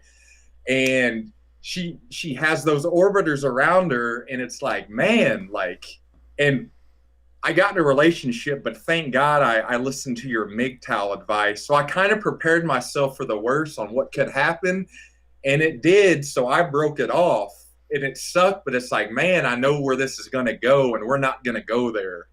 So, man, it was just great that I found your channel like when I did, because it definitely saved me a lot of stress and worry. So, by the way, is it just a side note? Was this, and I can't remember if this is a question you asked way back in the day, but was this potentially the same girl that you found out that she was still on online dating apps when you thought you guys were like official? Yeah. That girl. Okay. And I took your advice. Like, she drove to me. I didn't bring up the relationship stuff, but she did finally, and was like, hey, are you going to ask me out or what? I'm like, sure, yeah, let's be together. But then over time, we got into that stale kind of boring phase, and then that she lost the tingles, and then you can just kind of tell that we were going down a road of like, something was going to happen that wasn't going to be good. So I had to cut it off because I was like, I'm tired of spending my time and my money and to get like this lackadaisical effort from her side. I was like, fuck this, I'm out. So watching your videos, and I've been following Greg Adams, like watching your guys' videos, like that helped prepare me for what was to come. And man, like I'm so glad that I found you guys, and just know that you guys are amazing, and you guys are my favorite channels. I'm going to continue to watch you guys because, man, you guys really have opened my eyes to this MGTOW stuff and how dating works. Like, it's crazy, man. Well, hey, I appreciate that, and I know that Coach Greg Adams feels the same way in this aspect. Is we take a lot of heat from the outside. I take heat from people in my personal life, but when you dig in and you live through it, and you know what the dating scene is like today, and you experience it, then you understand, and then you at least have a home or a new area that you can learn from. Because like you mentioned, and see, this is what I tell every guy, like I never want guys to go, hey, it's a war against women. It's not that. It's just that the way that things are set up right now, you can understand why women get bored even in a relationship that used to be a great relationship. Now that's boredom to her because she's been hit with so many of this dopamine hit from all these other attention from guys, the likes on social media, the matches on Tinder, that it's just a toxic environment for men to commit to legally. You want to go out, learn about women, hang out with women, have a great time. If she treats you right, awesome. But just careful legally. Yeah. And last thing I want to say is with social media, it is hard now more than ever to have that mystique and being mysterious because everybody knows what you're doing. In the 90s, like, all you had was a home phone. Like, what is he doing? We don't know. Now it's like everybody knows what you're doing. Maintaining that mystique and just that mystery it's hard to do now too. And that's a lot of what pulled us in back in the day, was not knowing what people are doing. Now you know what everybody's doing, and it just kind of puts a damper in the mystery of everything. And that's another way how social media kind of works against you as well. So, but yeah. Wow, hey, that's an excellent point you just brought up, because I think that's a point that, like, I mean, now that you're bringing it up, it's like that's a great perspective because even if, see, here's the other thing is then you go, okay, well, what if I don't want to deck out my social media in high status? What if I just don't get a social media? Yeah. Well, then you get the problems. I get guys that go, well, shoot, I don't have a Facebook, and this girl thinks I'm some creeper because I don't have a Facebook. So even the ways where you're like, well, okay, well, I just won't get a Facebook, all that. Now you have some problems on the other side where girls are like, that's weird, you don't have a Facebook, why not? So it is such a wrench that has thrown into things. It really has. One more thing, I want to wrap this up, but one more thing that I learned. Back in the day, there was this guy about 8 years ago at a club. He would always had women around him. I went up to him and just said, hey, man, like, how did this happen? Like, I always see girls coming around you. Like, there was like 3 beautiful girls. And he's like, well, to tell you the truth, my phone got shut off for a week and they couldn't contact me. And they were like, where were you? We couldn't talk to you. We thought you were ignoring us. As soon as that guy's phone came back, all these girls just flooded in wanting to hang out with him, all because he didn't reply to him because his phone was shut off for a week. And it's like, wow. That's amazing. I mean, I don't remember day by day. I reread the Principles of Texting about 13 times or so, adding new information or things that came to me. I don't remember where every single little piece of information came from, but certain things were accidents. Certain things were like, man, I just got lost in a book, and all of a sudden, whoa, this girl is all over me. What the heck happened? Like, that's, you never know what's going to happen sometimes, but now you know when you see it, you're like, oh, I like a girl. I should not show I'm interested, because as soon as she thinks I'm interested, oh crap, like all of a sudden it's boredom. It's a totally different game. It really is. Great insights crazy. You brought up here. Yeah, man, thanks. I learned a lot from you. And like I said, man, thanks for all your input, and especially with the part 2 stuff coming up. You've kept me informed of everything with the election stuff. So, man, you've just opened all kinds of things on my end, and I thank you for that, man. Oh, man, I appreciate that. Hey, thank you very much. And I know you've been riding since early on, so I appreciate you. I know when I see Zane, I'm like, that's my man Zane. I remember from the early days, too, when you'd be asking me a question, I'm like, I don't have a video for that yet. I'm going to make a video specifically for Zane. Like, boom, dude, here we go. Dude, I'm always here, man, watching every video, man. And I'm glad to hear the channel's doing good. You got 11,000 followers, man. That's amazing, man. Congrats on that. Appreciate it. Thank you very much. Yep. All right. Hey, so I'm gonna transition to the second half, but I think I am going to just do a quick second half, and then if people want to jump back in, they'll be able to. I'm going to try to get people in here. But thanks again, Zane, for jumping on. So, guys, I'm leaving that interview. No, you know what? I'm turning off the interview link for now. I'm going to give you the quick update for what I'm thinking about the second half here. And then if you want to give your thoughts, I'm going to let you come in here. Knowing full well, guys, something might happen when you come in here. So try to be wary of that on YouTube right now. It's really hard to speak any type of truth. So try to be wary of that. But what I want for the second half here, that's what we'll start with here. So let me get this David Little super chat, and then we'll just basically start completely on our second half like we normally would. David Little, appreciate it, man. He says, another thing, OnlyFans will tank oversaturation. That's actually a good point. OnlyFans, I thought, was not going to bring anything good to our world as men. But what OnlyFans did do is it forced women to understand the price that they now have on what they're selling when they're selling their body. Because, right, it was really fun in games at first. Any girl, that average girl can make over $10,000 a month. I better try it too. And then all the girls that tried it, they started to realize, wow, this is a grind. I have to do new crazy positions with my body just to try to keep my $3.99 subscriber every month.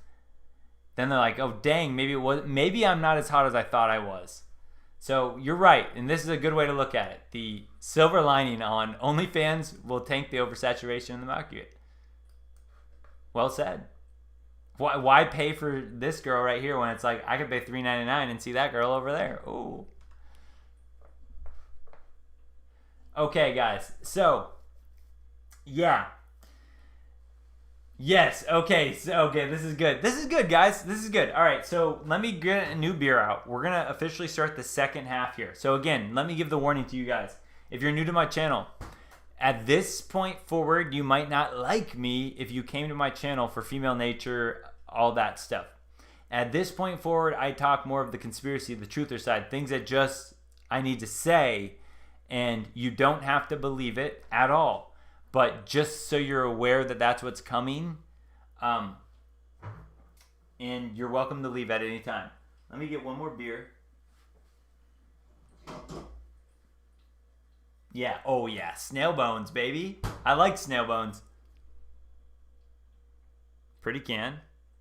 Although that symbol itself, although it's a snail, which I'm respecting the snail, you can see how that could be like the pedo boy lover symbol. That swirly twirly. All right, we're already starting the second half. You can tell with my mind now. All right. So let me pour my beer, and then I'll say what I want to say.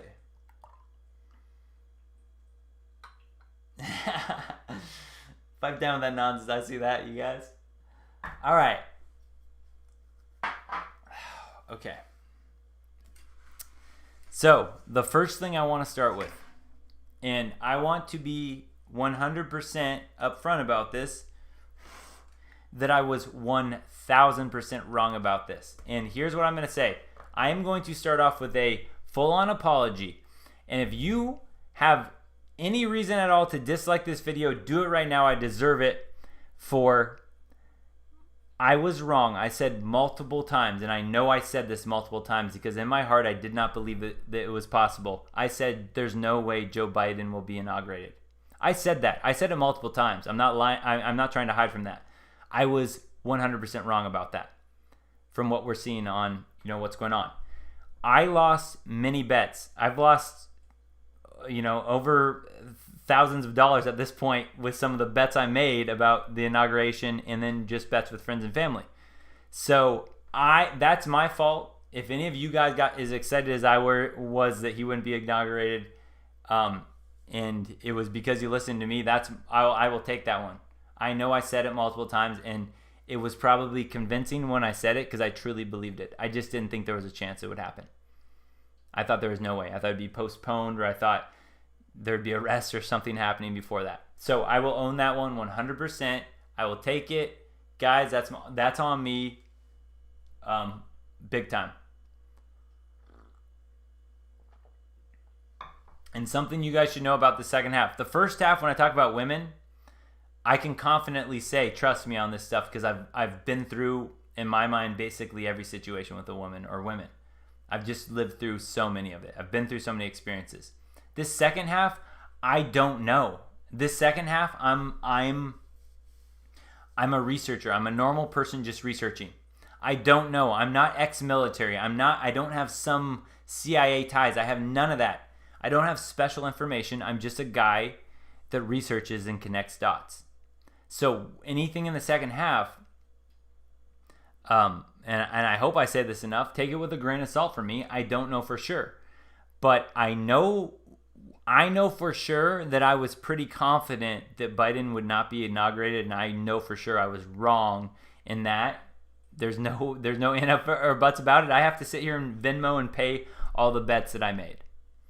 And all I say is, hey, I'm paying you the bet. If something happens and it gets overturned, just remember this, and maybe you'll pay me back and help me win.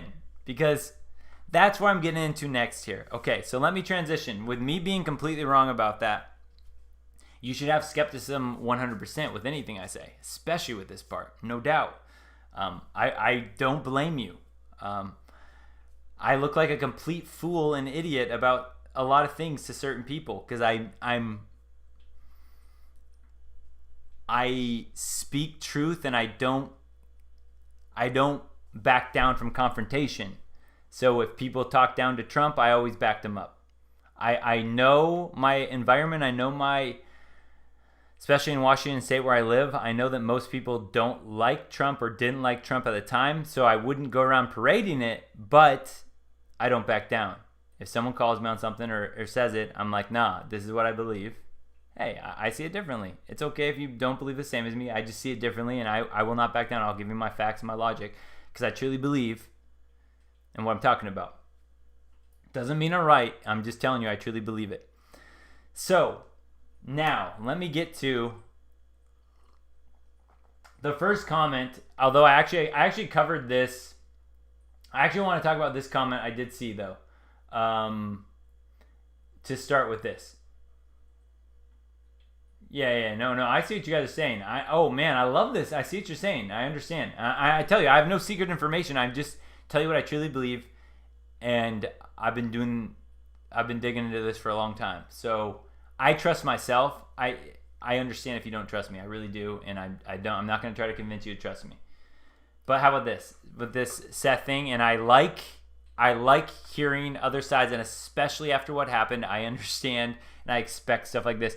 I wonder what you have to say about Trump influencing people to storm the Capitol and then him throwing them under the bus. Are you convinced yet he's controlled opposition yet? No, I'm not. Here's why. First off, I mentioned this last live stream, is that the speech for Trump was he started late and he ended it late because he knew it was going to go down. And if you actually look at where the speech was held in the Capitol and when this happened, it was mathematically impossible that the people at the speech were the ones that stormed and started this thing. So my understanding, again, don't have to trust me in anything I say, but my understanding is that Trump knew something was going down and held the speech longer so that the people that came to see him would not be stuck in that. Again, I've seen multiple videos of Trump supporters saying, stop this, stop the violence. They're going up to Capitol Police saying, call in backup. Why are you letting this happen to our Capitol? There are other people yelling at, this is Antifa. They're infiltrating us. They're breaking in the window. I've seen those videos. If you haven't seen those, again, you don't have to trust me, but if you've seen those videos, I don't have to say anything more about it. I can no longer show those videos on this channel because I will be taken down right away. So, again, therefore, me trying to convince you is worthless. It doesn't matter. All I know is what I know or what I believe I know. And again, I have no insider knowledge. I just feel like my special gift is researching and learning and that stuff. That is a gift that if you say that that's a strength of mine, that is it. That's my biggest strength. I will dig in far deeper than anyone else that I know, and I will connect dots that other people just wouldn't connect. Am I wrong about things? Absolutely. But I believe that that is my special gift as far as strengths that I have personally. So I trust myself. Again, I understand why no one else should trust me because crazy things are happening. But I wanted to bring that up because that part itself doesn't make me at all think more about Trump because I covered that part. Now, here's where this is wild, man. Okay, holy cow. I don't even see, it's hard to start on this, especially when I can't show you guys stuff. All right, before anything else happens, let me write down 2 resources of where I want you guys to stop right now. I have zero affiliation with either of these people. I am just telling you, I have dug through so many psyops, shills, crappy advice, LARPers, and I follow a really great core handful of what you'd call anons, anonymous people just digging for the truth with no other incentive in mind. I follow all those people. Now, as far as a actual website I can give you of 2 that I think every day you pretty much get an update that I think would be wonderful for you to right now write down and watch their videos, because they do specific videos on this, not on YouTube because that stuff gets taken down. On Rumble or other sites, they will always have a link so you can listen to what they say or see the videos. Everything that I want to say is like stuff that they would explain, and they've done this for a long time. This is not me. Guys, there's no reason. People that think I would talk about this stuff for views is stupid. I get censored and shadow banned when I talk about this stuff. I get people call me crazy when I talk about this stuff. It would be dumb of me. I'm telling you this straight out of my love for my country and the world and humanity and goodness. And I could be wrong about all of this. That's fine. I understand that. But anyway, 2 websites that I would say write down for your daily checkup and listen to what they say, and you'll get an understanding of basically where my mind's at if you care. Okay.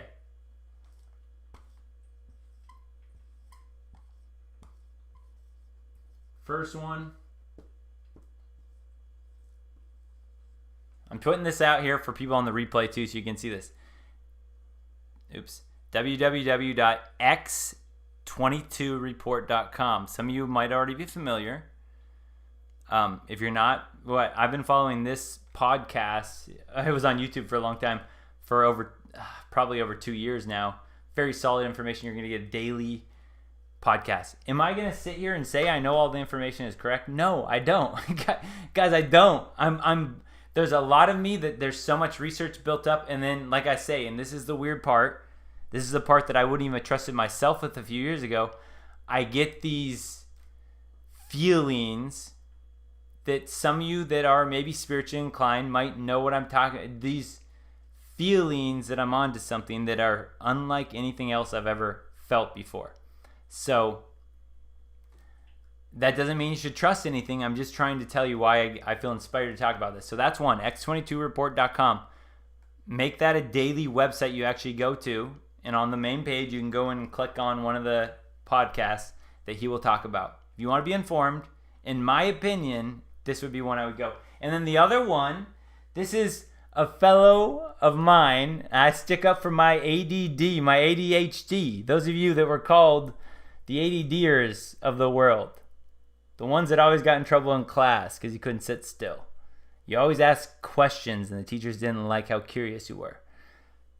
Okay, this one, she definitely has ADD, and it's more on display. But I love her information, and this is www.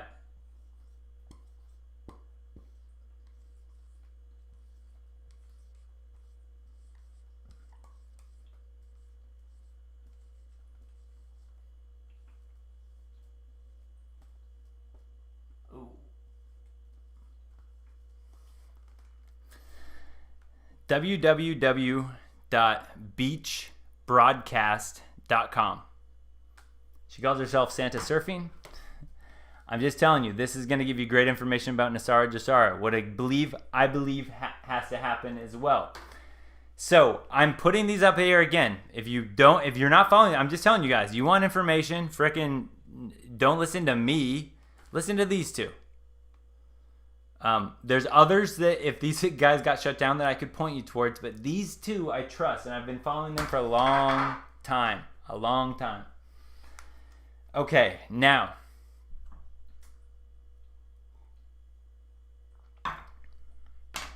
with what I've been seeing earlier about 17, the letter, right? Do gematria. 17, the letter of the alphabet. I'm seeing it in the chat here about this, the letter 17. First off, Alex Jones has spoken out about the letter 17. I've been speaking out against Alex Jones. I like that he woke people up, but I've heard from a while that he's, an agent of Mossad. So him speaking out saying 17 is crazy. When has he said anything is crazy? So that should at least make you go, wait a second, maybe there's something here to that. So anyway, I don't hold any credence for what Alex Jones says about 17. Yeah, and again, I tell you guys, everyone that I'm seeing in the chat that say like theories are nice, but I understand. You guys don't believe anything I'm saying, and at this point, right? There's no reason. Okay, here's how I look at it. When people are saying that 17 was a psyop this whole time, I've heard this many times. Okay, so let me just explain my logic on this. It could be wrong, but here's my logic on this. If 17 was a psyop, and the only job that 17 had was to make Patriots compliant and passive, that is the everything I've heard about 17 being a psyop is that reason right now. It made everyone go, trust the plan and stop and wait. Okay. All right. I understand what you're saying. Now let me go down this path with you. If that was true, what did you expect? Did you expect that me as being a anon or a patriot, that I start to follow 17 and I hear about this stuff? Did you expect that me, myself, I was just going to run into the Capitol and storm the Capitol like the FF that they set up did? Like, did you really expect that was going to happen? So when people are like, oh, you just made you passive, it's like, passive against what? You think I'm going to go up against the military or something myself? It's like, so I don't buy that one, that it made people passive. I get it that people are like saying, trust the plan, I get it. But the whole time that every patriot that I know that's a true, you would call patriot or an anon, they never stopped trying to wake people up. That's not passive. Because take it from me. My channel name is Texting Prince. Anyone that has followed me for a while, I have no reason to talk about this stuff. I didn't get more views by talking about this stuff. I didn't become popular by talking about conspiracies. There's no logical reason that I would talk about this stuff. So go back to 17 as a psyop to make people passive. Did it make me passive? No, it made me willing to risk everything that I had worked for, whatever, starting this business and whatever channel I had, being willing to be shut down, censored, banned forever. For nothing. There's nothing I do that sells for this movement. I just want the world to be a better place. I just want America to not be run by corrupt pedophiles. That's all. So when people say that 17 would make Patriots passive, I don't buy it, because I'm one of the ones they woke up, and I'm one of the ones that had no reason to talk about any of this stuff on this channel. That's anecdotal evidence. It doesn't mean that that doesn't mean that what I say you should believe now, because it's anecdotal. But I hope that logically that should make sense. It doesn't make any sense. I wasn't more passive. I risked everything because I was like, this should not happen. This can't happen after what I've seen and what I know. I can't let this happen. I'm still talking about it when people look at me as the crazy guy because JB got inaugurated as our president. So anyway, even if you're sitting here going, this guy Adam's a crazy person, I don't want to follow either of these. Here's what I'm going to tell you. Go right now or after I get off here and watch Beach Broadcast. Watch her latest video today. On her homepage, click on the video. It's the one that she made today. She's going to show you pictures that I would love to show you on this channel, but I would be taken down. She is linked up to Rumble or some other channel or whatever, so she can show it. She's going to show you a bunch of pictures that I would show you that would make you go, wait a second, maybe what I saw on TV wasn't quite true. She will show you that. So if you're a doubter, call me a dummy, call me an idiot. That's fine. I deserve it. I'm okay with that. I don't care. I don't care at this point in my life. I've been an outsider on many things. I don't care. Call me whatever you want. Watch her latest video and tell me you don't go, wait a second. Hold up. I see pictures now. Something's interesting. That's what I'm saying. All right, now follow those two people because they can show you what I can't show you. I just have to try to convince you with words, which is stupid. Like, everyone in the chat should be like, well, okay, why would I believe you? You shouldn't believe me. That's what I'm trying to tell you. I can't convince anyone at this point. That's why I'm giving you those websites. They can. But what I'm going to tell you is, okay, let's keep going down this route. Let's say that Trump was a bad guy this whole time. Okay? Let's just say that Trump was a bad guy this whole time. All right? I'm going to play with you here. Okay? We had 4 years where he is by far, in my and anyone that I have talked to, if you really break it down and look at what he's done, the best president that we've had ever in our lifetime. So, even if he was part of the plan, the PSYOP plan, you don't think that he was better than Hillary? You guys know Hillary Clinton, right? Think about the choices. Him or her. So even if we go down that rabbit hole that this was all some PSYOP, we were all set up. We had 4 years of a guy that woke us up to the fake news. Fake news. It's fake, phony, fake. We had 4 years of a president that did not start a new war. We were not in a war in these 4 years. That's wild. Look at all the past presidents. How many wars were we in? Peace in the Middle East. He should be given a Nobel Peace Prize, no doubt. Energy independent. I've gone over this stuff with you guys before.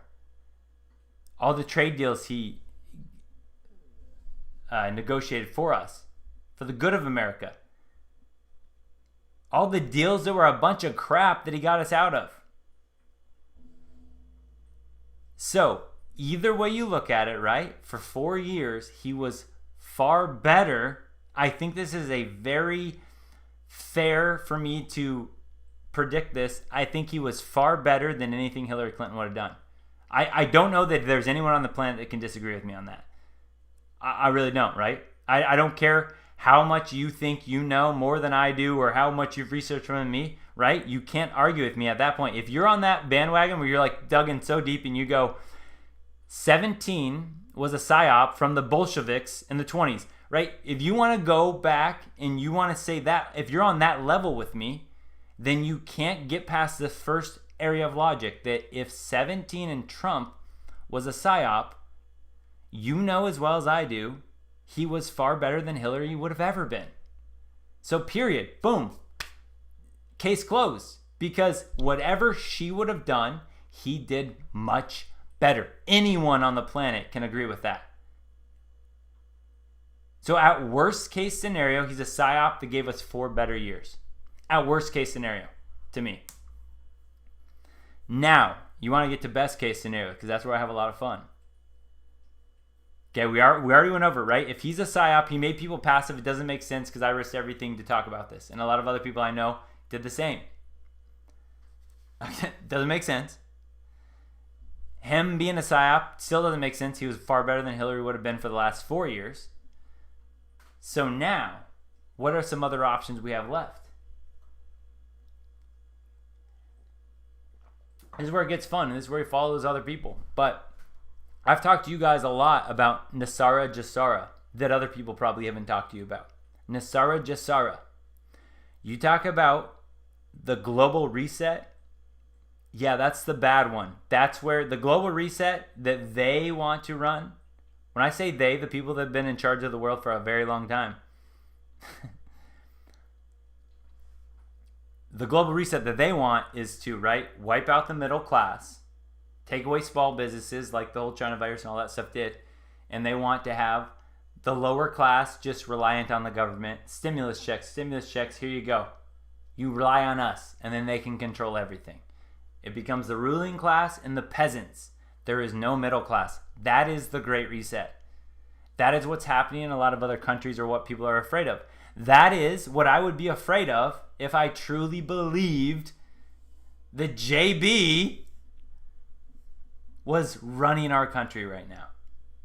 There's a lot of other videos you can look at too about the military. And when JB rolled by, JB is this guy. Come on, man. Come on, man. Come on, man.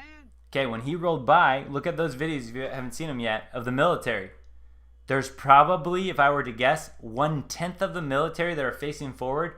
9/10 of the military are standing away from him intentionally, looking at a gate, looking at a fence when he drives by to show we don't respect you, you're not our president. The military. If you followed 17, right? You can sit here and go, look, you're still in on this, guys. Guys, I want to be out. I want to be out. It was supposed to be the 20th. I was supposed to be out. I was supposed to be able to be like, I can relax now and I can just live my life, keep talking about first half stuff. Boom, I'm good. I wanted to be out, guys. I don't want to have to keep this up where I'm battling against the frickin' world. I already battle against half the world when I talk about MGTOW and red pill content. More than half the world, because women don't like it and the beta mon of the world don't like it. And then now I have to frickin' go against everybody in the world by being like, yeah, guys, don't worry. What you just saw, or what you thought you saw, don't worry. I have to go against everybody. That's not smart. I don't want to. I want to be back on people's team again. But I can't. As a truth teller, I frickin' can't. You guys have to understand that in my DNA, I cannot do it. I can be wrong, but I can't sit here and sell you a lie. I can't tell you something that I just don't believe. And I don't believe that JB is the man in charge. I just don't believe it. I really don't.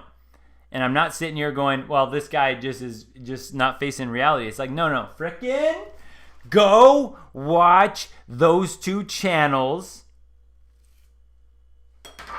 They're so much better about breaking this stuff down than I am. I'm just telling you that. So keep those as home pages to check on.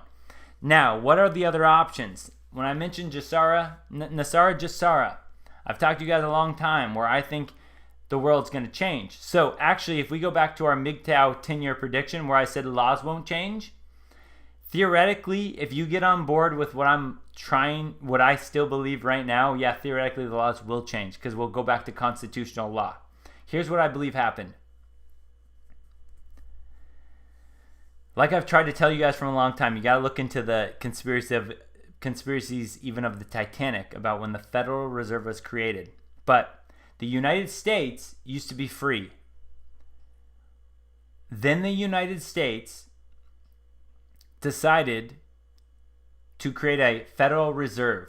This Federal Reserve, this bank that owned the United States corporation, owned us. When people go, the U.S., we're still in debt. We're still in debt. We keep getting in debt. Does anyone ever stop and go, who are we in debt to? We're the United States. Who are we in debt to? We're in debt to the bankers. So when we decided to get off of tangible assets, get off of the gold standard and start to be backed by the banks again where they could throw credit cards at us, and now we can talk about debt.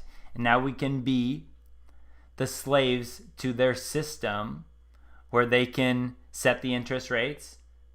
They can put them up. They can put them down. They can do whatever the heck they want. They control everything because we're indebted to them. You guys got to understand why we pay so many taxes. We pay so many taxes to pay off the debt that we owe as a country. To who? The bankers, the Federal Reserve. All right, it gets so much deeper than this. But when you understand, when I tell you guys that our first revolution happened, the Boston Tea Party, with such a small sliver of the amount of taxes we pay now, but they were like, no, you can't do this. That was the last straw to them, but we're such pussy boys now these days, and so indoctrinated. Tax us all you want. Oh, vote for Biden. Oh, he's probably good. Oh, yeah, Kamala, first woman, must be good. Yeah. We're just such freaking zombies these days that we're just willing to pay anything to anyone for no reason. So, anyway, We've been run by a corrupt system for a long time. I've been telling you guys for a long time we need to get backed by something tangible. Again, gold, platinum, silver. And you look into the executive orders that Donald Trump has put in place when he was the president about seizing all assets from anyone that has been caused in any human rights violations. Human trafficking is a big one there. Now, if you think about other things going on, election fraud, if that can be proven, you guys have seen videos on this channel, if that can be proven now, again, that could be another thing that will work under his executive orders to seize all assets. Again, when I talk about this, I'm talking about seizing assets from the bankers, the bloodlines, the people that have run the country, the world for so long. I had heard, guys, I had just heard this, and I don't know if this is true, I really don't, but I had heard that with all the money, the gold that was retrieved from these illegal people, again, if you think that the world's been run by corrupt people for a long time, I had heard that it would be enough to wipe out our entire national debt as the United States and give $1 million to every person. I don't, mathematically, guys, I don't even understand that. I don't even understand that. So I'm not telling you that that's true, but I had heard other times where it's like, don't worry about our national debt. If we were indebted, the amount of gold that these people are sitting on, remember, think of the dragons in all the movies, the hordes and hordes of gold that you can't even fathom, underground, things that have been hidden away from you or me or anyone else. But just imagine if corrupt people were running the world for a long, long time and they were just taking all this extra money and gold and just hoarding it away. Imagine if that was all released back to the people. I get it. You guys might not want to hear. I don't know. I don't understand why people wouldn't want to hear hope. But I understand why people are like, this isn't realistic. It's like, I'm not sitting here telling you this like I've never thought of this before. This is what I've been talking about for a couple of years now. Nasara Jasara. I didn't know how it would be put in place. But theoretically, if they allowed Joe Biden to come in, you guys got to understand this. Just like the Vatican is a powerhouse that is a central force of power that rules outside of their basically jurisdiction, Washington, D.C. is like a foreign entity that has controlled the United States, the USA Corporation.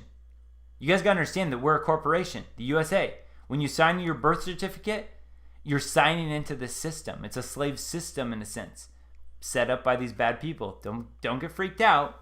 Here's what I'm talking about. Theoretically, if Joe Biden, JB, this guy. Come on, man. Come on, man. Come on, man. Theoretically, if he was in charge, let's just say that he got inaugurated. And again, watch those videos like I'm saying. You'll see some interesting things about the inauguration itself. But just saying, right, if he was inaugurated, what if he was inaugurated is still the president of the USA Corporation? And what if Donald Trump had already taken us away from the USA Corporation? This is stuff I was mentioning way before. I didn't see how any of this would connect necessarily, but this is stuff I was talking about months ago. That how is Donald Trump going to get us back by gold again? How is he going to take us off of being the United States Corporation? Well, theoretically, what if Joe Biden got inaugurated as the president of the United States Corporation again, and he was now in charge of all this debt, the trillions of debt, and it was also discovered that there was election fraud, and that's how he was brought in. And now the U.S. military, because of constitutional law, can now take action. You got to play with those ideas and go, wait a second, what would happen then? Because if you really think about it, guys, if you really think about it, did he really win? And if you've seen anything about election fraud, like I've shown you guys on this channel, YouTube, not the alleged election fraud. I know Joe Biden is our commander-in-chief, and I'm so proud. I love Joe Biden. YouTube. I love Joe Biden. He's the man. He's my YouTube. Joe Biden is my president. I'm so happy. Everyone should be a Joe Biden fan. Everyone here should be really secure and safe with Joe Biden in control of everything. Guys, look at this. I'm outsmarting the robots. Okay, so check this out. This was on YouTube. So first, okay, no, let me show you this one first. No, this right here. Nope, this one. All right, anyway, let's show you this one. So at first I was seeing this. I was seeing the White House, the actual White House YouTube, right? This is the White House, 1.89 million subscribers. And when you see Trump give a talk, you guys can look and you can see the ratios. Most people love Trump. You get the haters, but whatever. He never gets ratioed. This girl, look at this. After 84,000 views, there was 1.8 thousand upvotes, 10,000 downvotes on the White House YouTube. Now look at this. At 107,000 views, 2.5 thousand upvotes, 3.1 thousand downvotes. They have been messing with the algorithms so you can't even see how bad it really is. All right. So again, right, this shows you, because I was looking at this and I took screenshots of the White House stuff and I was like, this is so funny. Look at the ratio. And then I didn't even realize, oh, look, other people were showing me it was way worse than I could have ever imagined, because they continuously go in here and look, 90,000 views, 11,000 dislikes, 113,000 views, 4.4 thousand dislikes. Big Tech is still working with him and he still can't figure it out. Look at this. Here's JB. 87,000 views, 1.7 thousand upvotes, 9,000 dislikes. 113,000 views, 2.4 thousand upvotes, 4.8 thousand dislikes. You guys see what they're doing? So everything you see, as bad as it is, if you're sitting here going, no, my internal intuition tells me he didn't actually win, don't doubt your internal intuition. They're messing with statistics right in front of us about what actually happened to try to shift the public narrative. Now, here's why I get back to, right? Again, I'm trying to play both sides. I'm trying to play the side that Trump was in on all this. He's a psyop and all that crap, right? Let me play that side for you guys.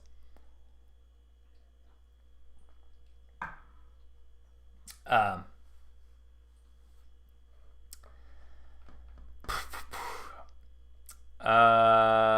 trying to think.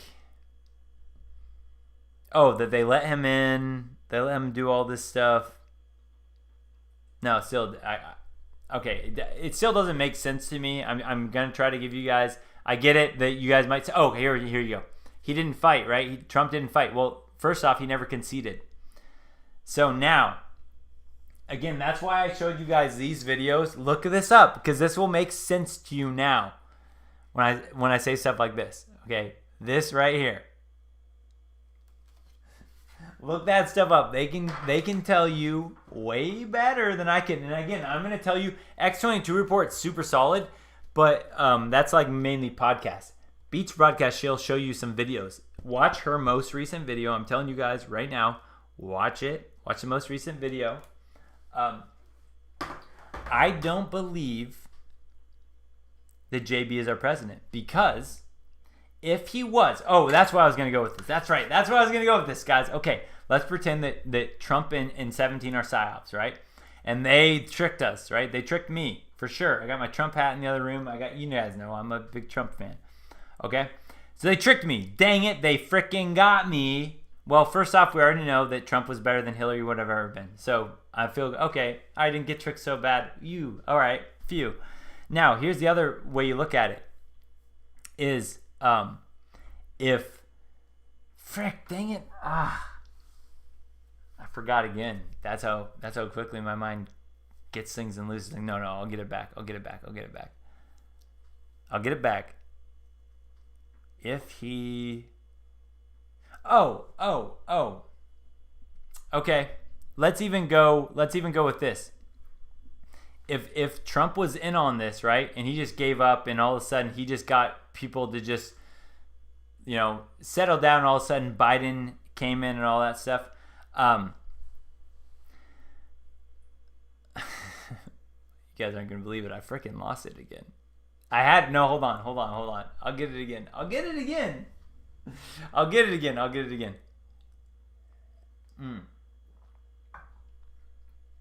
Still trying to think of.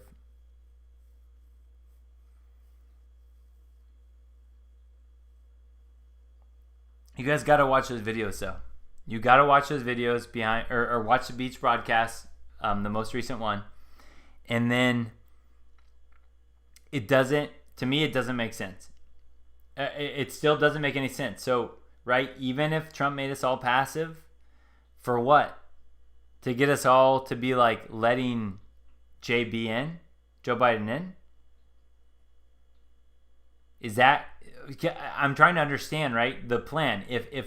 If Trump was a part of this and 17 was a part of this, a psyop to make us all silent, and now JB is in, why would they have woken everyone up?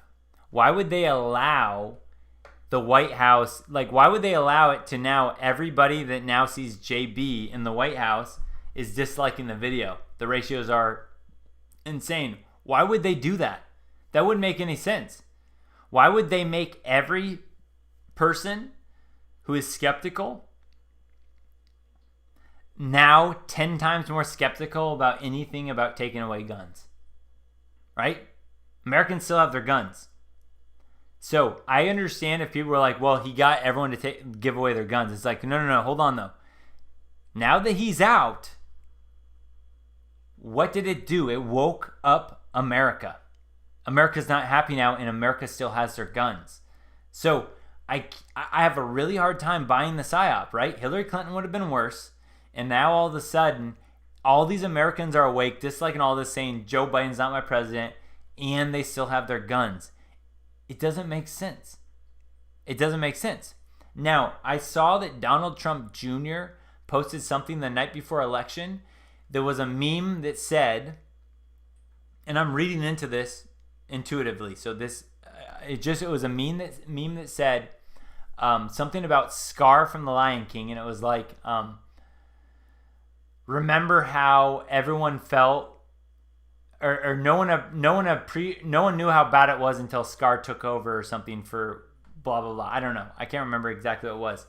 But what I'm alluding to with that too is it's like they're trying to show people how bad it could actually get under JB.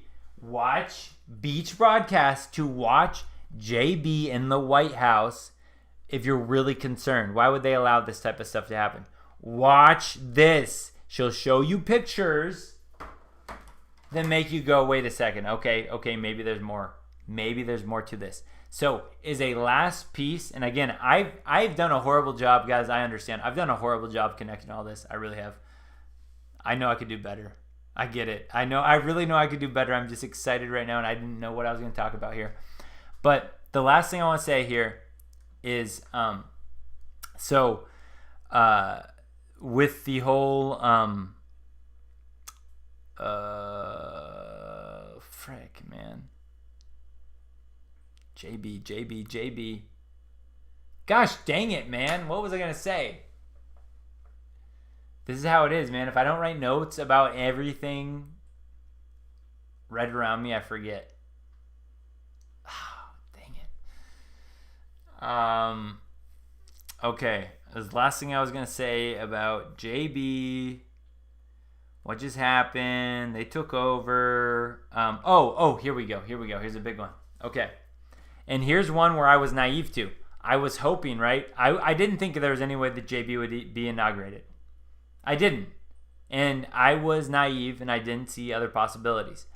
But here's the other thing. If, let's just say Trump came in 2016 and all these crimes could have been exposed, stuff that I've been talking about for a long time. It's like, wow, all these people were really like pedophiles and all this other crap. They should have been exposed. They should have been in trouble. Well, what if, and part of this too is getting out all the lower level people too that are committing the election fraud and all the other stuff that would have been, sitting around fine. But think about this. If Trump came in 2016 when everyone thought he was some crazy dictator, racist, sexist, whatever, and he arrested everybody, uproar, Antifa, BLM, would have been massive. If right before the election, when all the mainstream media was saying, JB won, look, Trump incited riots, like we had someone in the chat saying, Trump incited riots and he made them storm the Capitol. It's like, that doesn't even make any sense. Does that really make sense that Trump would do that? He knows what would happen. He knows that they would spin it all on him. It wouldn't be smart strategically, right? It wouldn't be smart. Trump knows this. He knows how they're going to spin media because everything he says, they spin. So it would be stupid for him to incite violence when he's still the president of the Capitol. It would be stupid. If you think that, you didn't actually watch his rallies and all other rallies too. You just listen to the mainstream media, which is fine. But again, it doesn't make sense to me. But again, what is the only way when Trump was talking about arresting Hillary Clinton early on?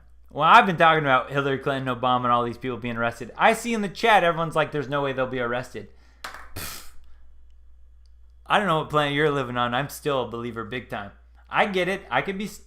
You guys could think I'm crazy. That's fine. I'm okay with that. I've landed on that planet a while ago. I'm okay with that. But if Trump was in power during any of this, even if right before Joe Biden was inaugurated and all of a sudden Trump did this, they would have said Trump planned it with the military so that they didn't get to the bottom of it. Joe Biden's a saint. Trump did this. He sprung this on them. Now he's attacking this family. He's attacking Hunter Biden. They would have spun this. Again, I didn't think about this, but it's true. They would have spun it. We can all see this. They would have spun it. If Trump had some type of power, they would have spun it.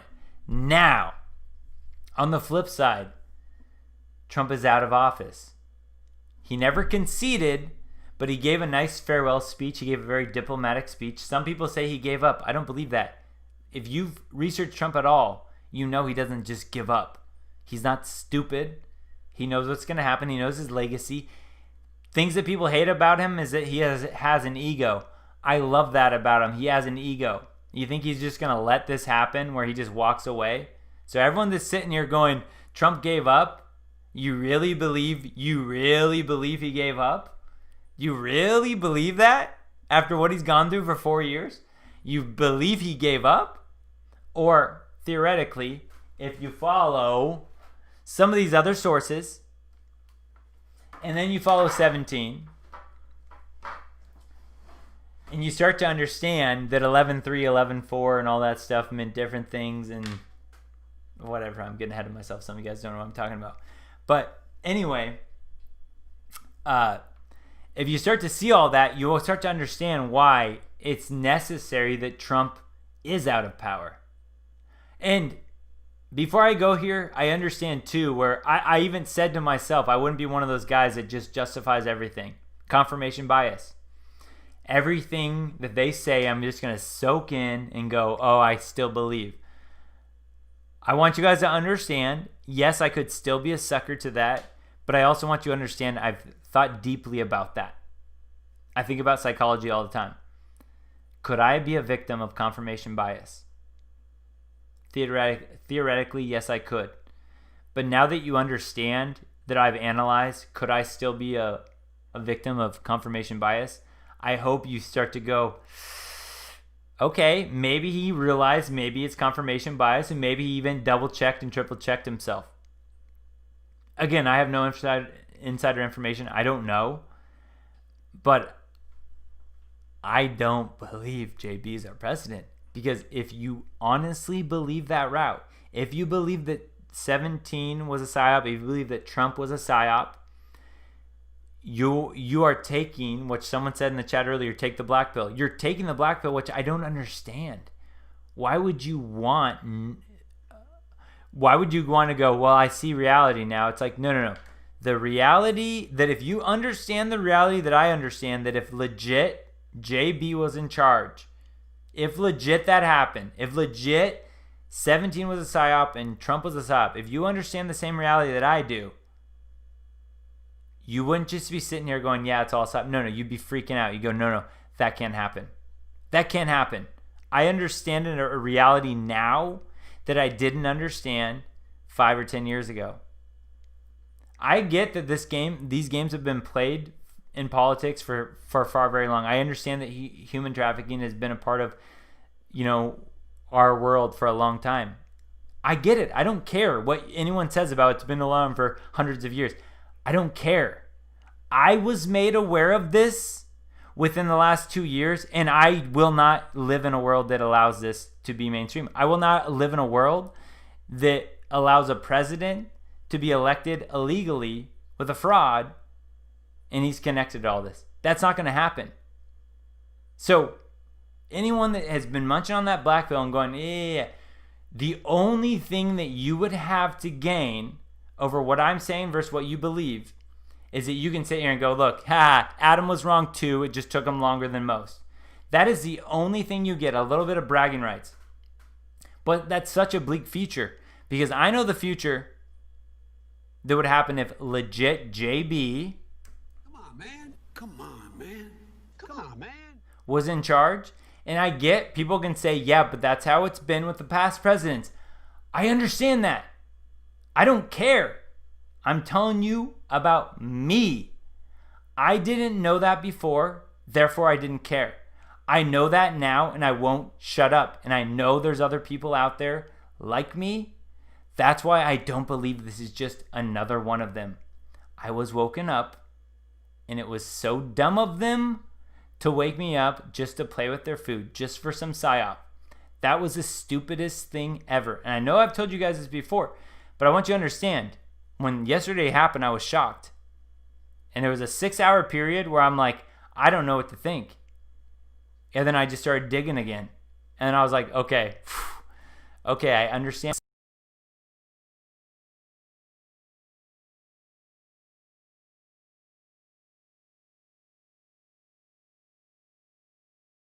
That your thoughts create your reality in a sense. Oh, something just changed on my mic output. I just saw on there. Whatever. But anyway, I believe that your reality is created with your words and what you believe in a sense. With metaphysics and stuff like that, law of attraction, right? In a sense. So I'm trying to tell everyone right now that if you try to bring your black pill garbage to me, I'm telling you, my hope will beat that every time because I understand every black pill scenario you have. And I just don't believe that that's the world I'd live in. I can't. I'm 31. Wait, am I 31 or am I 32 now? I think I'm 31 only. Does anyone know? I might be 32 now. I honestly don't. Wait, I was born December 8th, 1988. Am I 31 or 32? I might be 30. Am I 32? I honestly don't know, guys. It doesn't matter. I'm just trying to tell you guys that if you believe in the law of attraction and the law of thoughts, I'm just trying to tell you that my belief, my hope will beat anyone's negative doubts. Any one of you that can come in here and drill a hole in what I believe is going to happen, I can debate you otherwise. In fact, let's open it up. I'm going to open up the chat. If anyone wants to come on, you don't have to disagree. You can disagree with me. You can agree with me. You can give me your thoughts on what's going on in the world. And we'll just go as long, we'll go for a bit here. Let's just see what happens. The interview.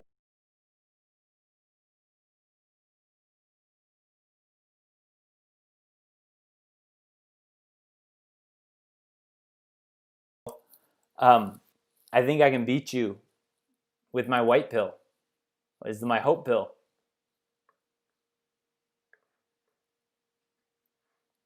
So there we go. I just turned it on. If anyone wants to come on in, I'll welcome you in. And if you have, all I ask, just don't be a dick. Because I don't deal with dicks in real life or right now. If you're a dick, I'm going to be a dick to you. If you're just a normal, cool person and you just have a differing view, I'm totally accepting of that. But if you're a dick, then get out of here. I'm not going to waste my time with you. All right, so anyone, come on, give me a different perspective.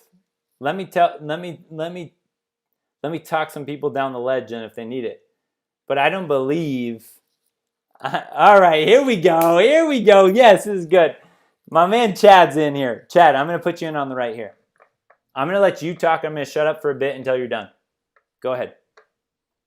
Oh, hey, did you hear that in France they're making people wear shock collars to enforce the 6-foot social distancing stuff?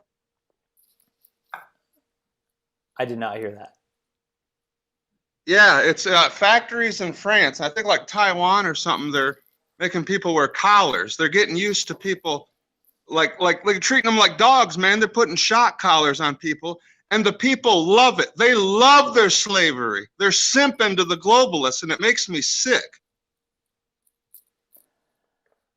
And then I've dropped in the chat how the Vatican actually have a office where they're ready to receive an alien Messiah. They're ready to receive a Messiah that's coming from outer space. And if you study the book of Revelation, well, actually, 2 Corinthians, it's 12:2, Paul says there's 3 heavens. And a lot of people don't realize Satan was only kicked out of the 3rd heaven of God's throne. He still has access to heavens 1 and 2, because Ephesians 6:12 says that we wrestle with evil spirits in heavenly places. See? So when Satan's cast down, they're going to worship him as the Messiah. Because if you look at the book of Revelation, I've been talking to Striped One about, prophecies in Daniel and stuff.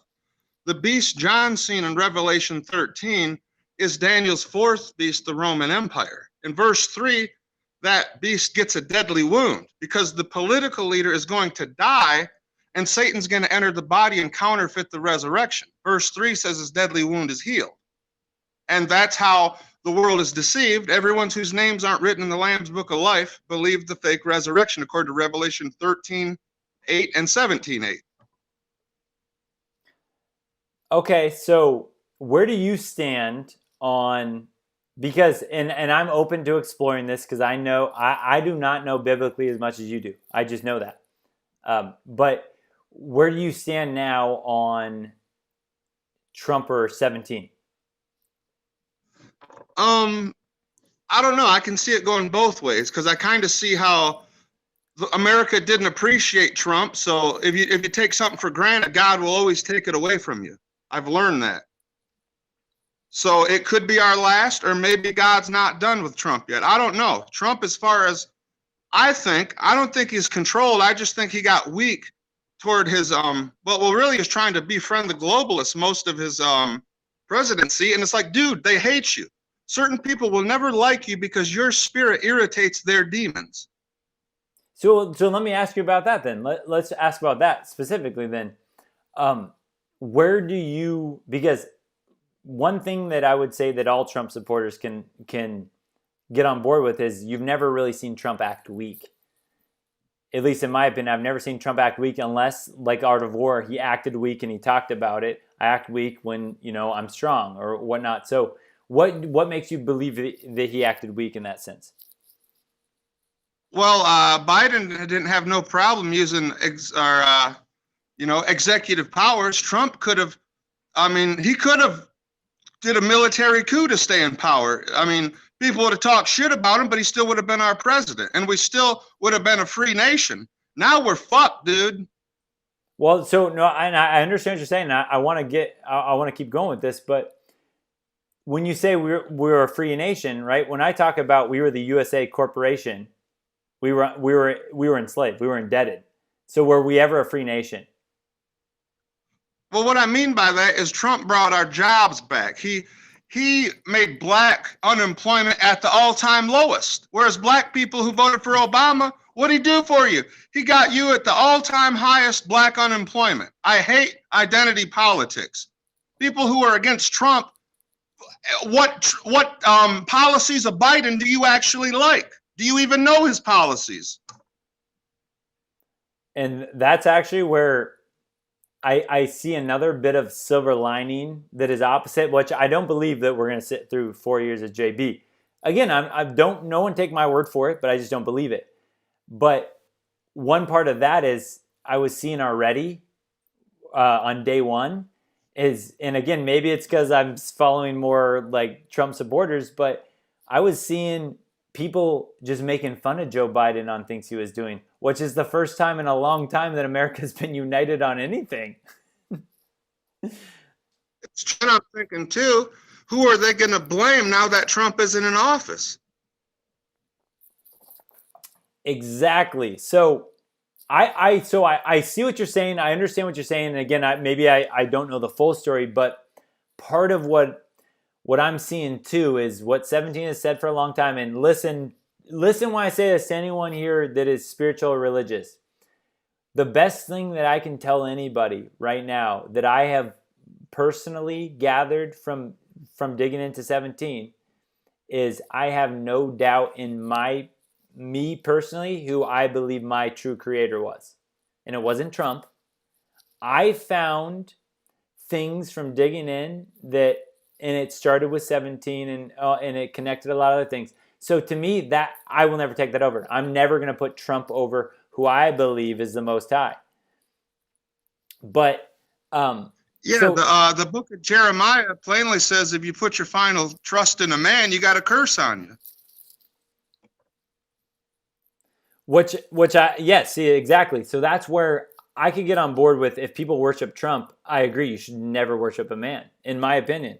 I've been seeing too many idols that have just been corrupted. So that's the same with me. I don't place my faith in Trump. I have my faith elsewhere. But I also know myself as a human being. If I was in Trump's position, I would be doing exactly, maybe not when you say about conceding all that stuff with public optics, but as far as what he did, I love what he did. Because I go, man, if I knew what I knew, frick. If someone put me in position of Trump, I am not a perfect man, but I know what's wrong. I know human trafficking is wrong. I know this is wrong. I know that's wrong. So, but I would trust myself in that position because I know then I would be inspired by someone else. So I'm not worshiping Trump in any sense. I just want to make that clear. Well, I'm not accusing you of that. I know you aren't. I know for sure you aren't. But I just know that that's another spectacle that some people do fall into with 17 and Trump, as they go, well, you're worshiping a man and all that. No. I don't worship a man on any sense. But so. Well, I noticed like with my favorite Bible teacher, Herbert Armstrong, if you bring him up, people say, oh, you worship him as a man. It ain't got nothing to do with him as a man. It's the truth the man proclaimed. That's what we follow. Same with Trump. He proclaimed a lot of truth, and that's what you need to follow is the truth. You don't follow a man because you'll be deceived. You follow the truth because that's where God is. He's a God of truth. Amen. Absolutely. Yes. And so that's where, again, this is what I'll lead with. And I know we got, no, we're good actually. But I want to ask what instance then do you believe that Trump was acting weak? With the censorship. That's ultimately what cost him the election. He should have cracked down on censorship from day one because it infringed on our First Amendment right of freedom to speech. Yeah, okay. I'm reminded of a quote that President Goya Foods said. He said, we're not one nation under Twitter. We're not one nation under Facebook. We're one nation under God. And until we get back to God, we're not going to be a united nation. Nice. Okay. Yeah. So I see that as well. And if we look in hindsight and JB somehow is our president for a few months longer even, and it looks like he's going to be our long-term president, then I will go back with you and be like, I completely agree. He could have done a lot more on these aspects. I'm a believer still that I've been trusting this plan for a bit. Again, I put my plan in higher powers, but I feel like the higher powers have to work through somebody because I get ignited in certain ways. I get ignited to share certain things that I know weren't my own doing necessarily, but they were inspired by someone else. So I believe that other people can be inspired in that same way. And that's why I like to hope that that is what we've been seeing, at least from our Trump presidency. No, I understand where you're because it's looking pretty ugly, if JB is actually the president. Yeah. Absolutely. It's looking real ugly, although someone did file an impeachment charge. I did see, again, the media asking JB, why did you give the mask mandates for all of the federal government, but now it's day 2 and you haven't worn your mask in, on government properties. So I'm seeing a little bit of media that I've never seen before. That's where, again, I would be super worried, but things that 17 has said, and again, I don't hold 17 above the Most High in any regards, but things that 17 has said has now been in action with 11.3. 11.3, when you look into military law and about stuff like that, you start to go, what people thought before was 11.3, what 17 said was a date. It might be November 3rd. Oh, wait, no, it's 1/13. Move the decimal place. It's January 13th. When in reality, finally people figured out, 11.3 was the first marker. Well, that was a law that was enacted when JB was inaugurated, theoretically, as a illegitimate president. The thing I have with Q is it's so random. It can be anybody. You can't verify who it is. And like most groups, they don't start out being controlled. Eventually, they'll be infiltrated later, and then the CIA, the FBI will keep the groups running so they know who their opposition is. Yeah, I totally understand with that. But so I've been following 17 since the beginning. So if I were anyone that weren't following since the beginning, when I was following guys like Serial Brain, Neon Revolt, these people that if you were dug in at the beginning, you're like, oh, dang, Serial Brain, all that stuff. When people would break down these posts that I had no idea about. And if you look at some posts, it's like coming true now that was 2 or 3 years ago. So it's really hard and complex to piece all this stuff together. But yeah, I just think like even someone like Alex Jones, right? He's been around forever and he's spoken a lot of truth. But I had heard that he's working for Mossad. He has a problem with 17. Why would he have a problem with 17? Because everything that 17 has said has exposed truth in a sense. So why would he have a problem with 17? Well, I'll tell you what, I listen to Alex Jones every day, and I know his exact position on it. Okay. He's not against Q. A lot of the information Q put out, other people already put out, and they kind of tried to take credit for it. And they did get the message out there, but Satan doesn't mind giving you the truth, but there'll be a little twist at the end of it. He'll tell you enough truth to get your attention, and then he'll go off in a different direction. Are you referring to Alex Jones when you're saying that, or are you talking to 17 when you say that? Well, I'm referring to anybody because all men are mortal, and if you look at like Matthew 16, when Jesus asked Peter, "Who do men say I am?" He said, "You're the Christ, the Son of God." And then 3 verses later, Jesus called him Satan and said, "Get behind me." So anybody can be a mouthpiece of Satan or a god, and they can be 100% right in one area and then 100% wrong in another. I'm saying stick with the Bible because God does not lie, and the scriptures cannot be broken. John chapter 10, verse 35. Yeah, I don't disagree with your advice there. I don't disagree with that, and I think that regardless of what's going down right now with crazy times, people should get more acclimated and read scripture, read word. Yeah, that's.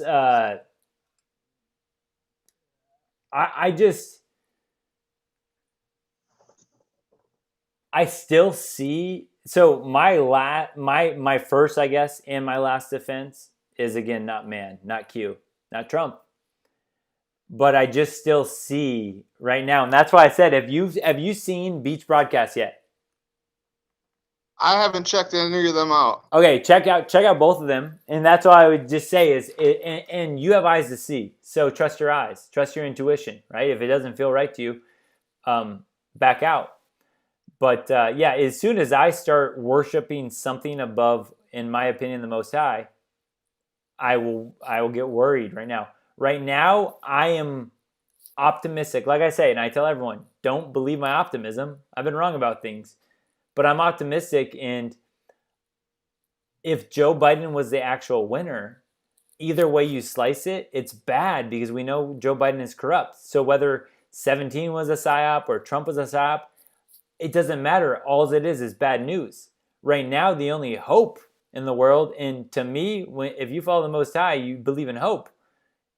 that there's still a way to turn this around. And that's what I believe in. And that's why I'm not asking people to believe my words. I'm just saying they can show you things that I can't show you right now on this channel, but we need some faith. I understand where you're coming from. And I used to be there too, thinking if we could get people to the Lord and change hearts, we can turn this thing around. Because I'd even quote that scripture in Chronicles where if my people would humble themselves and turn to me and pray with all their heart, I will return and heal their land. But Bible prophecy makes it plain that there's going to be one more resurrection of the Roman Empire based out of the European Union. And these prophecies have to come to pass. I've come to that place where it's inevitable. And to me, it looks like we're going right for the seventh revival of the Holy Roman Empire. All right, so give me your best advice then. If that's the way we're headed, what should men do?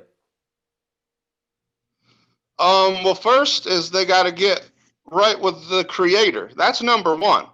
You know, a lot of guys, they try to put a woman in the place of God, and a woman will never be a God to you. She will fail you every time. Or if you're a woman and you put a man in God's place, he's going to fail. You got to be right with your Creator. And by that, I don't mean go into a deceived church on the corner that's state-run 401c3 tax exemption. I'm talking about you study the Bible for yourself. 1 Thessalonians 5:23 says to prove all things.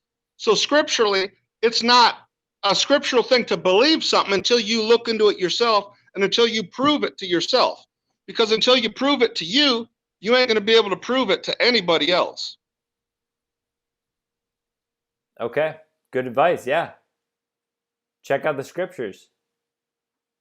Because, hey, I'm with you on there because either way you chop it up, all right? If you go my route right now where it's like I still believe there's hope in humanity or mankind of what we're doing down here, if you go that route, well, then good. We're still, hopeful for what we're living. But either way, you can't go wrong getting right spiritually, in my opinion. And I know some guys don't want to hear that. That's okay. I think that's important for every guy to hear. I was a searcher for many, many years. I'm a searcher no longer. I'll say that. I'm always curious. I'm always, open to hear things and all that stuff. But I found, in my opinion, who my Creator is, and I'm content with that. I'm very peaceful with that. But I don't believe we're giving it over to the heathens quite yet. That's my...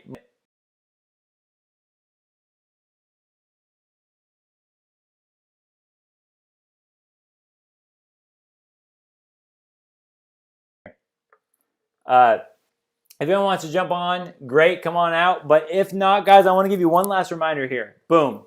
Check this out. X22 report, beachbroadcast.com. Guys, I will never tell you to worship anyone above, in my opinion, right, the Most High. But I'm just saying, man, I feel good about the way things could go. And when I've talked about Nasara Jasara for so long, because I think about this. I really think about this. I'm from America. I was raised in a middle-class family from America.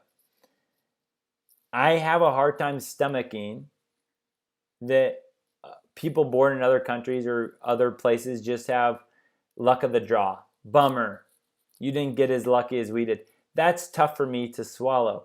And what I believe is still happening right now is Nasara Jasara, which would be a global reset, but not for the evil people, for the good of the people. And I believe that will happen, and that will give people a chance to do what they love to do, a chance to sit back, breathe, relax, look at more of the spiritual world than being so stuck in the 9 to 5 and paying their mortgage, paying their taxes and all that crap. I just believe it will open up so many possibilities, especially to people in other countries that we can't even fathom the life that they live from day to day. I see that happening. I tell you guys so many, like, I was so wrong about Joe Biden being inaugurated, so you don't have to believe me, but I see this happening. And again, the two sources I put on this board will help lead you into the direction, at least to get information that I believe is trustworthy information, and then you can make your own make your own decisions based on that or own. Yeah, but yeah, I just see really good stuff coming, and based on like legit what actually happened in the mainstream media, what people think happened, JB. Come on, man. Come on, man. Come on, man. Him being president, I really don't see that being legit. Maybe that's some part of the movie to wake us up and to get us to unite and be like, oh my God, he was really going to be this bad. Oh, he was such a puppet, blah, blah, blah. I don't know, guys. I freaking don't know. But I'm not selling you a lie. In my heart, I believe this is not it. This is not it. And I believe more than just for the United States. I believe for America. And you guys can say, or for the world, I'm sorry. You guys can sit here and be like, it doesn't matter what you believe. That's fine. That's fine. I totally respect that opinion. But it's just not the reality that I believe. And I feel like I know there's more. There's so much more to this. Like it can't be as simple. You get born in a bad place and you're just stuck in poverty. Oh, everything's corrupt. So you just grow up and you're corrupt. You're living in the corrupt world. Yeah, I can see a part of that. I can see you got to make choices, but it shouldn't be this bad. And now that I'm awoken to this, I can't let that be. I can't let that be. And if that's the way it is, well, YouTube, CIA, all the other crazy corrupt people, you're going to shut me down either way. I just don't believe that's it. I don't believe it. So anyway, guys, last shout out, and then I'll head out for the night. See if my brother's still up. Maybe play some video games with my brother. X22report.com, beachbroadcast.com. Check out that information and listen to an open mind and make your own decision. I'm telling you guys, I can't give you the information I used to be able to give you on the second halves. I just can't. Everything on YouTube, I'll be shut down. I don't know where else to go at this point to live stream. Some people say D-Live and all that. I don't know. I don't have that connected with my system yet. I'll figure out a way if I need to, but yeah, I mean, those two sources are going to be far better than I could. I'm just trying to keep you up to date, just so you understand with me. I've been one since the beginning. I've been one since it was cool to be a Trump supporter. I've been since it was cool to be a 17 supporter. I've been there since the beginning. Maybe it has to take off where so few believe in the beginning. No one believed me at the beginning when I was trying to say this stuff. And then, a year and a half, 2 years go by, and all of a sudden you get all these people on board. And I was right here riding it. I was cocky. I was like, guys, there'll be a landslide. Don't worry.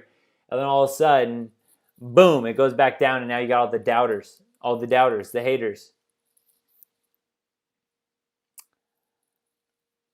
I'm just saying, guys. I was there from the beginning. I checked my confirmation bias at the door, and I believe we got a very optimistic future. If you think Trump just gave up like that, if he really just gave up like that, then honestly, I believe he would be a psyop. But what I know about Trump is I don't believe he would quit like that. I don't believe he'd give up like that. I don't believe he would allow his ego to give up like that. Therefore, it doesn't make sense that he would give up like that. Unless you guys say he just kowtowed to the elites. But really, in 2016, watch the type of stuff he was saying to Hillary Clinton. Watch the type of stuff he was saying out in public. He wasn't scared then. All of a sudden, he got scared now. All of a sudden, he realized what a threat it was. They threatened his family. It's like, you don't think he knew? You don't dibble-dabble in that world and not know these type of people. He was prepared. So, either he was a psyop, and he was the best president that I've seen, or there's more to come. You decide. You decide. Totally up for you. You decide. But don't put your faith in a man. But I believe. That's what I'll end with. All right. By the way, this sweatshirt is super sexy. You sexy thing, you. Even though Chad didn't like my sweatshirt, Chad, this is a beautiful sweatshirt. And anyway, guys, I will see you guys. I'll be back to Wednesday nights. I wanted to take yesterday off because of the inauguration. And I'm glad I did, because I needed to sit back and research and figure out where things were going, because I was a little lost yesterday. I was like, this is not how I thought it was going to go down. But I'm in a good place right now. And hey, smoke that hopium with me if you want to. If you think I'm just preaching hopium and I'm full of crap, I understand.